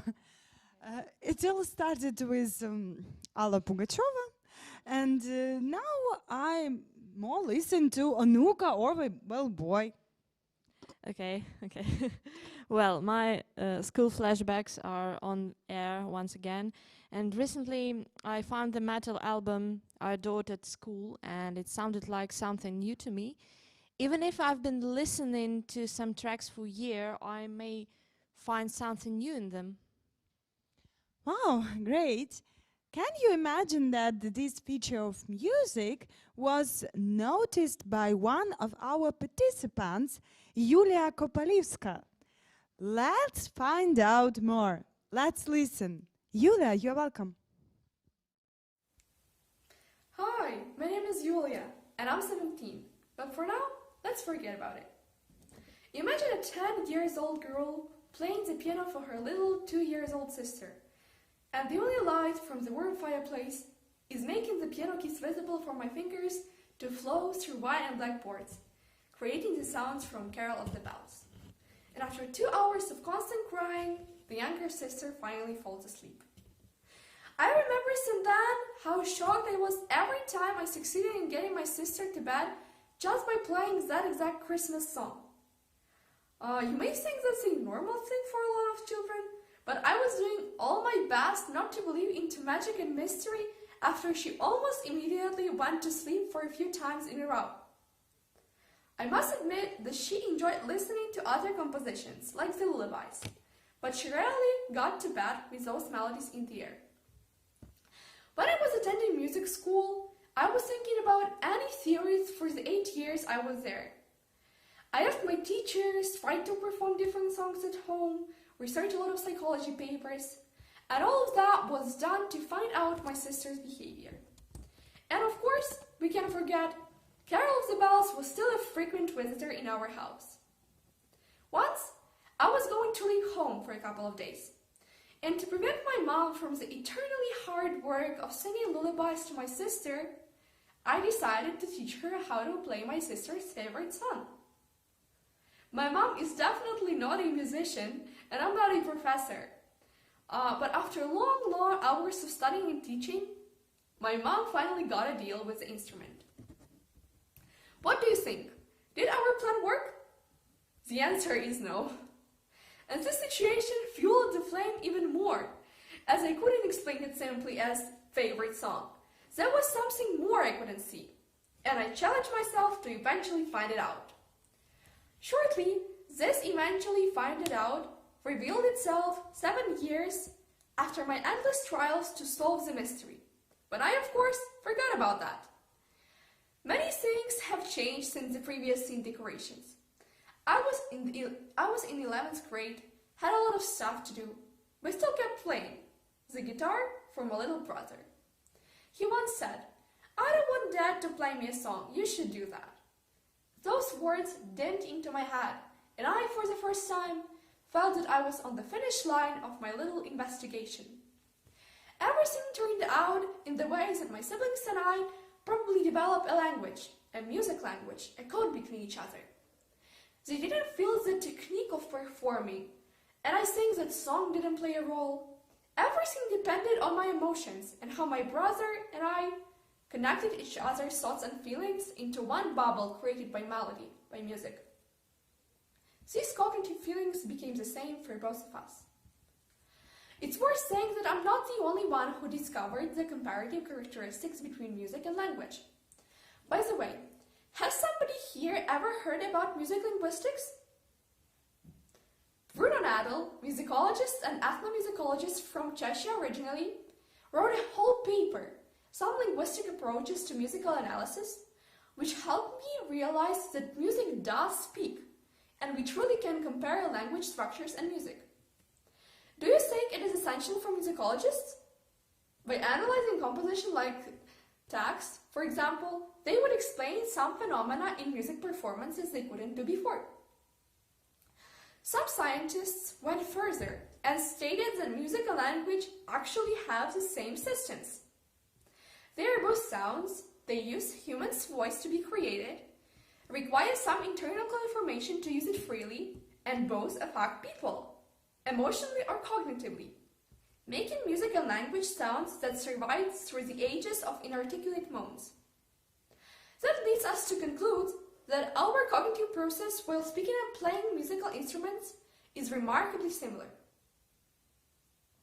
Every note, C, D, E, or any notes you know, have their own grammar, sentences, chords, text, compositions, and the most important, ways to not only speak to others and share your experience, but also dive into the world of your audience and explore the universe of infinite opportunities.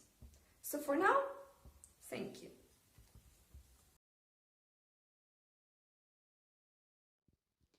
Oh, it was very interesting speech, and when I was listening to Julia's speech, I thought about sounds which means a lot to me. For example, New Year's jingle bells. We can hear it from each window, and it seems that the air is full of the smell of oranges and Christmas trees. Well, that's good if you can feel the smell. Oh, that's true. I'm so tired of this virus. I wish the story is over. Quarantines, lockdowns. I still can't get used to it. It's just crazy. Listen, I know what may help you. The presentations of our speakers in the lockdown crusoes category, which starts right now. For example, Karolina Rybczynska will tell us how one can get used to life in the pandemic. I hope her advice will be useful to you. Karolina, you're welcome.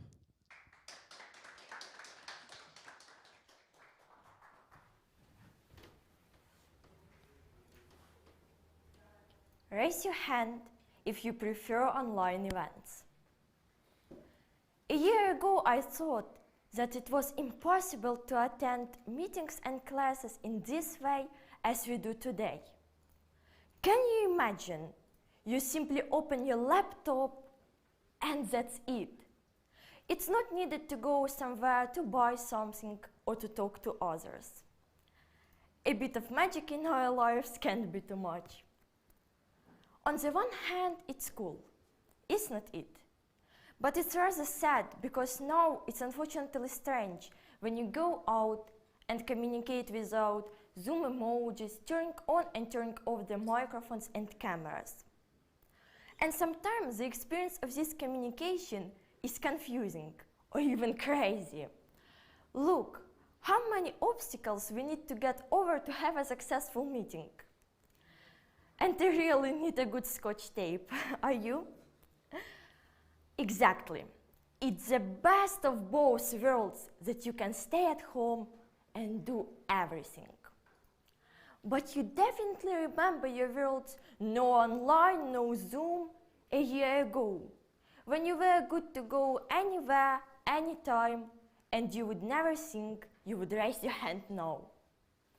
So is acceptance easy and useful or not? March 2020.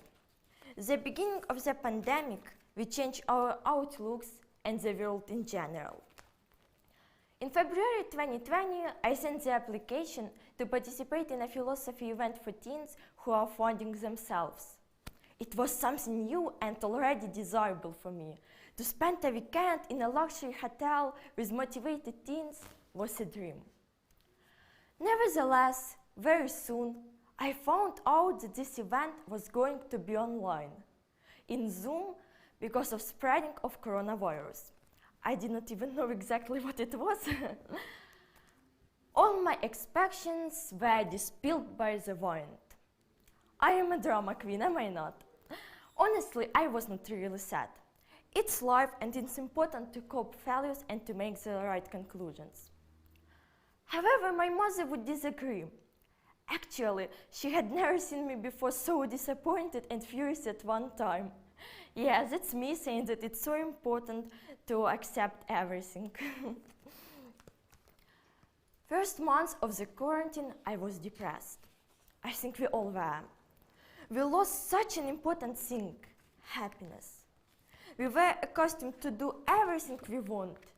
And when we were limited, it was only one way, to suffer. However, students were happy.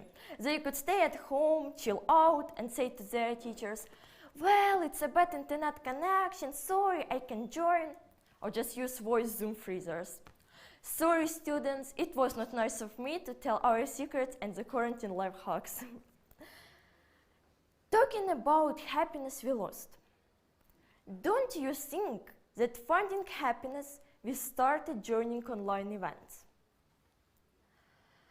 Statistics show that people across the world derive the greatest happiness from health, relationships, living conditions, feeling my life has meaning. Let's pay more attention to this. Feeling my life has meaning. From first-hand experience, we know that when some of our plans are crushed, we think our life meaning also is. Wishing to continue our activity or to get more money motivates us to do everything not to lose hope, because we live till we hope. In spite of the fact that we spent at home 3 months instead of 2 weeks, it was a good time for personal improvement and to see your family you have not seen before because of the job.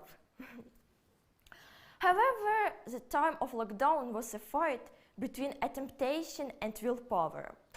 I mean, to kill time on Instagram or to study something.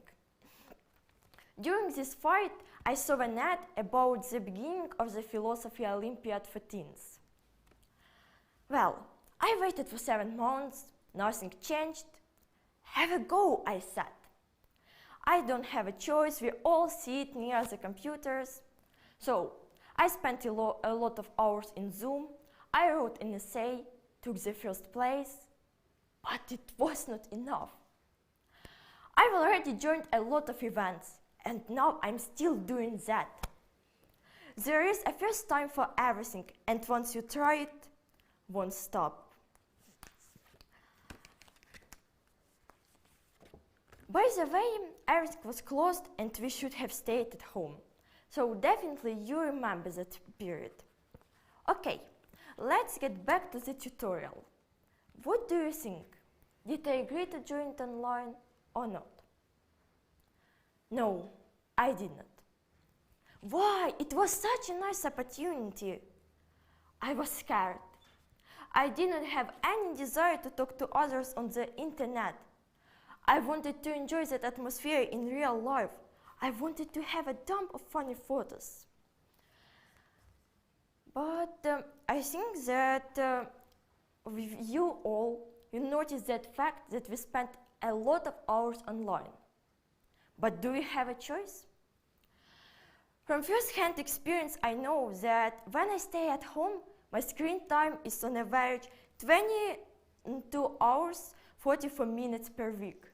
That's too much. But when I go out or do something more useful, my screen time goes down for more than half. Dear adults, do you really think we are happy to feel the emptiness in social media because we feel unhappy in real life? No, we are not. It's boring and it's not our preference. Well, I'm not talking about the extroverts. So, probably now you feel a bit confused how happiness, acceptance, and social media are connected with my story. Why do you need to listen to it? Okay, we are on our finish line. So, do you remember my question at the beginning about acceptance? Is it easy or not? I think yes. Is it useful? More yes than no. Why? I'm gonna explain. Imagine you have not accepted all quarantine rules yet. As a result, you missed all the opportunities, you don't study, and feel pretty alone. Besides, there is an incredible difference between the blind acceptance and normal acceptance which I talked about. So, I don't encourage you to play someone's game. I encourage you to find the balance and to consider some pros and cons of everything that happens in your life. Just keep calm, like me. Statistics show that people who think positively, that positive thinking is good for increasing such emotions as happiness.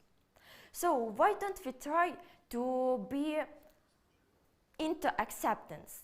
Because as you see, it gives us enough benefits to be into it. I strongly believe that normal acceptance gives us an ability to feel happier. Here is the answer to the question, why do we do that? Why do we accept almost everything? So it's obvious that we see Zoom growth after 2020s. And getting back to social media, I also think that we do it to become happier. I guess that acceptance also gives us an ability to become better version of ourselves. When we face some problems, we try to find the most pleasant solution for us. But what a pity, we have no other options. So we accept, we go out of our comfort, and that's perfect for improving our life skills and for our self-esteem. So I think that everything's gonna be alright, and we won't purchase all the booklet and toilet paper again, because after the dark is usually light. Stop finding only minuses in everything that happens in your life, because you will be out of the rapid development of the world. Don't be afraid. Sometimes when you yell, you win. And I think that, I hope that my experience will help you to realize that everything that happens in your life is not an accident. Well, don't be afraid. Just try everything, do everything, accept everything. Because you see, that gives us enough benefits to accept. And I hope that everything's gonna be alright. And I think that probably you won't win the philosophy Olympiad, but your victories also will be valuable. Thank you.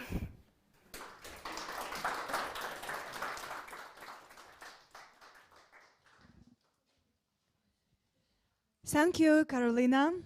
Actually, today life is changing very rapidly, and these changes must be accepted and researched for. I also remember the hard lockdown in 2020. And the worst thing was that it was forbidden to walk in parks.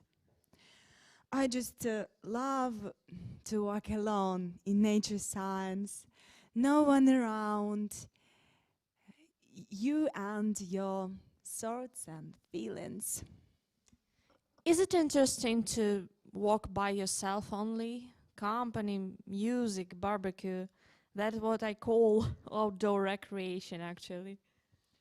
Try it once and you will understand that it's cool. By the way, among our participants, I have a like-minded person, Daria Chumakova. Maybe her arguments will convince you.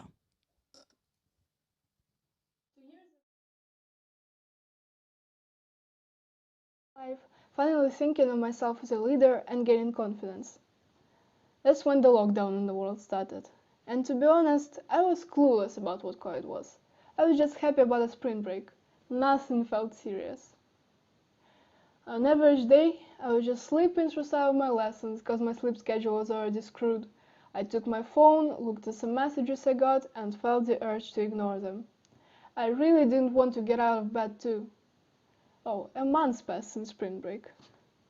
I found some of my friends slowly drifting apart from me, my day trip with my classmates getting postponed, and my birthday was pretty soon. I couldn't celebrate it, and that's when I knew things were going really downhill for me. Suddenly, I felt deprived of human interaction and stuck in a rut. It wasn't even about my birthday anymore. I just felt that things wouldn't be the same. And I think everyone did feel it in some way. And I couldn't stand it. I didn't like the idea of spending much time with myself. And now that I think about it, I guess it's because I didn't know how to. There were a lot of things I hated about being lonely.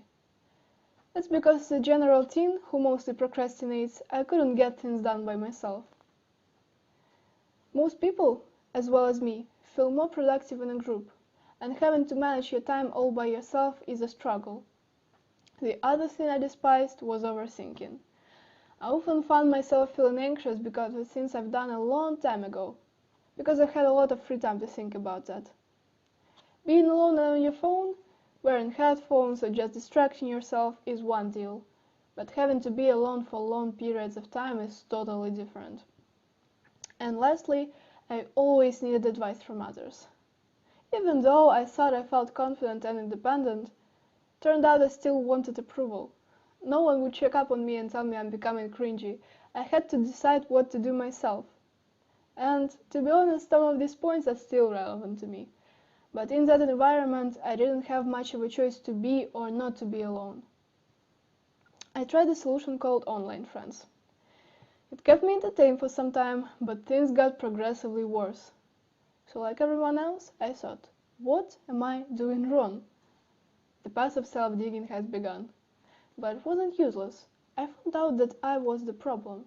I knew I had to manage myself better and make myself happy because no one else could. I really tried to become better. I watched a ton of TED Talks about it, started doing sports and paying more attention to my interests. The perfect ingredients of the enjoyable alone time were a bit of achieving small goals one by one, some new hobbies, and gratitude towards myself. Actually, the gratitude played a big role.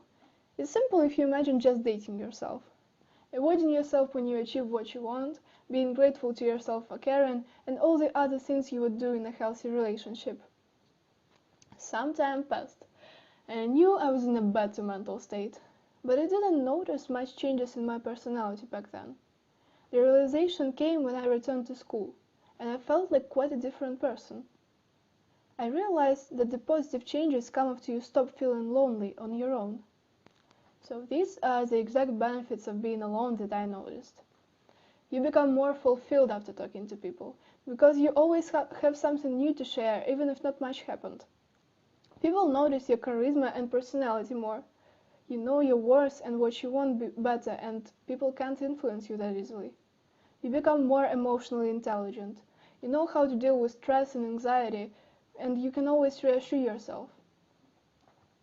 So what I'm saying is, in order to improve as a person, you should just spend more quality time with yourself. It doesn't matter you should force yourself to do that. The point is just managing yourself and caring about yourself. It doesn't matter how exactly you'll do it. The only rules are stop distracting yourself, face your issues, love your flaws, and work on improving. Maybe writing in diaries isn't for everyone. But you should just still let yourself zone out sometimes. Think about your goals and actions, and even better if you plan to write them down. So if I had one thing to tell you from the speech today, it would be treat yourself how you would like people to treat you, and you'll see the difference. Each one of you has something to be proud of. Love yourself for it. Each one of you has something to be proud of. Love yourself for it.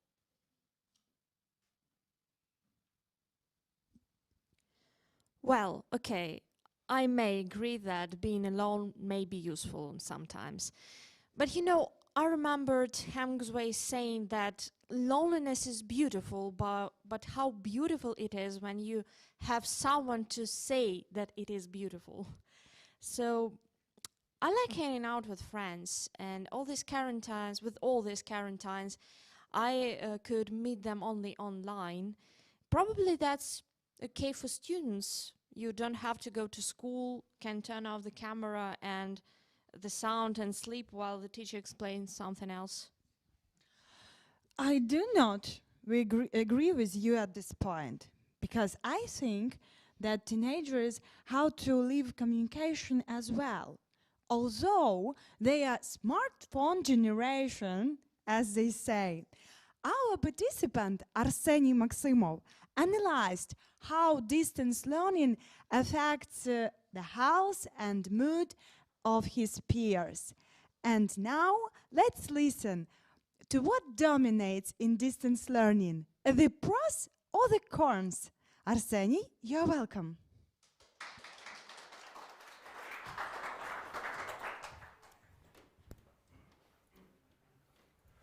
Pandemic.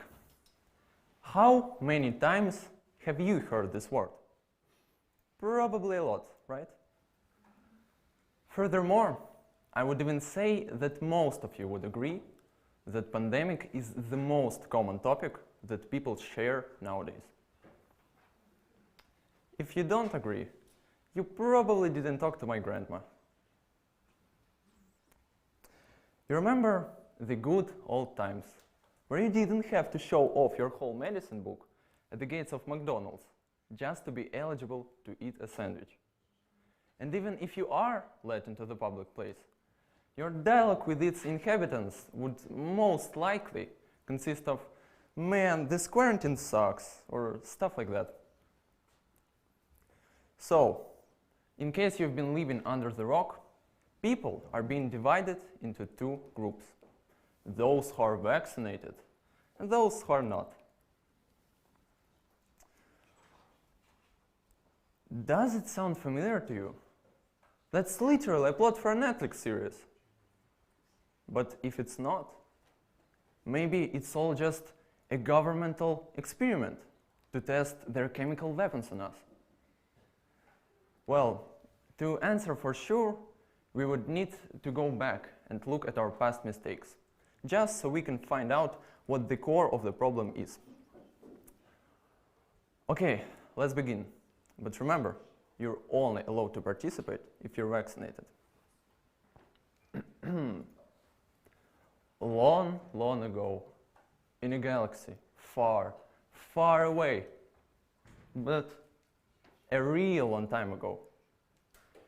Imagine that you and I live in prehistoric times. What would your main values be? What does your cavemate think about your hairstyle? Or maybe the number of subscribers you have in social media? Actually, everyone was puzzled about how to survive, and your coolness and strength measured in the size of the mammoth that you managed to flunk. So, what's different today? Well, today we live in a less violent time, where to become cool, it would be enough to write a funny comment online. Like, isn't that great? Via the internet, you can message thousands of people and still partake in healthy relationships in real life. But that's until this guy came in.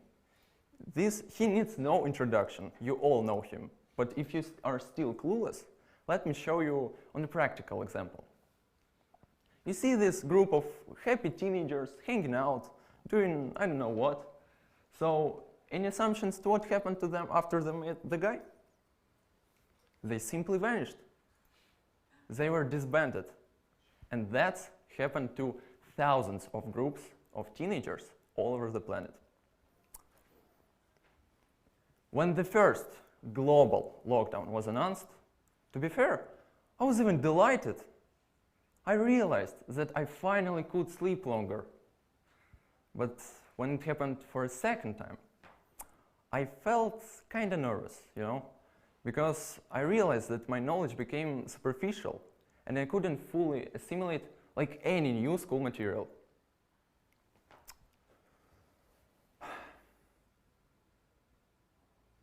Yes. That's the main motivational reason why I've decided to figure out on this problem on my own. Like, seriously, why would anyone distance their students from schools, colleges, any educational facilities if it has like so many negative points? Well, that's what I found. What are the positive qualities of distance learning? You can see them there. They're pretty self-explanatory.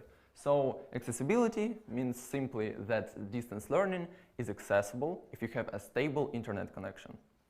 Then safety, that's probably the most important one, because it means that you don't necessarily have to get ill with dreadful disease just to be able to get educated. And comfort, you can do it from any place that you're most familiar with. But obviously, I'm not here to talk about the good sides of distance learning. So it also has negative ones.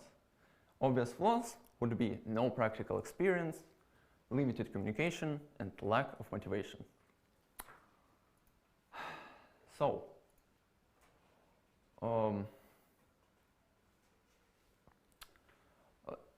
these research have been proven by different studies online. One of which was a small, we can say it was a small survey that I did in my school and a college where I'm currently learning. So it's time for some numbers. And to not get you too bored with it, let's just say that answers divided, and around the half said that they prefer classical form of education, the other half likes distance learning more. The catch here is that I've asked different age groups. So another graph. As you can see here, 70% of people that are about my age, from 15 to 18, answered that they like classical form of education. But when it comes to people from 18 to 21, they mostly answered that distance education suits them because they have time to do something else. My explanation to it is that second group's meetings, parties, hangouts at 16 looked somewhat like this. You see? But not like this. You can tell that being locked away from your peers isn't much of a pleasurable experience.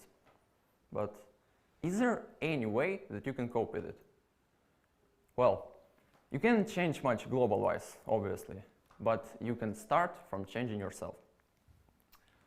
3 pieces of advice, really painstakingly crafted, but actually working.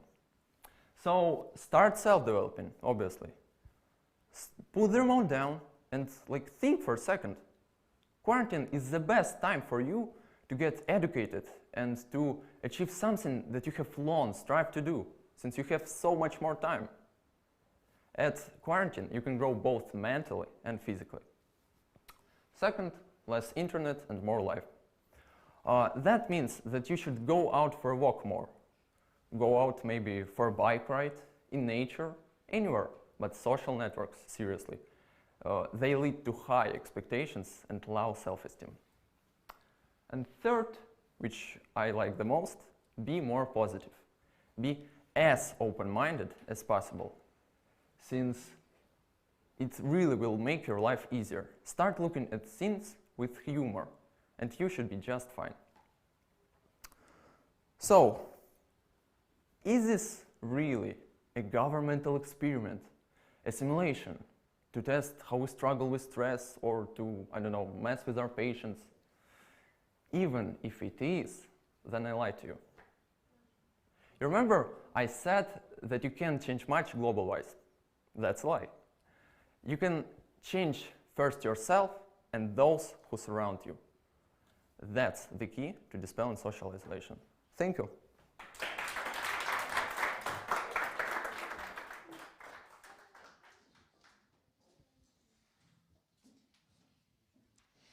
Thank you, Arseny, for such a wonderful speech. And guys, our event is coming to an end.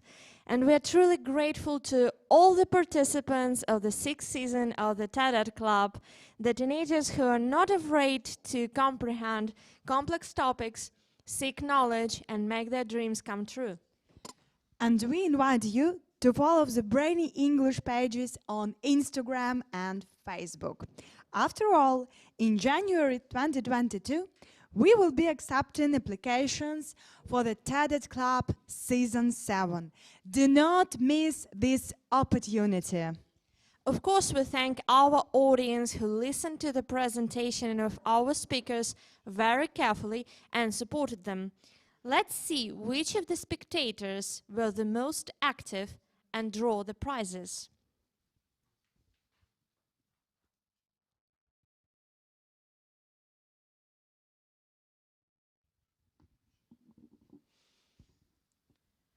Well, actually, we have to congratulate the winners, but who are the winners we do not know at the moment. So we congratulate the winners beforehand. Guys, I think we all heard a lot of interesting and useful things during these 2 days. Motivational and inspiring. And we became more open-minded and educated. See you next year. Thank you for being with us.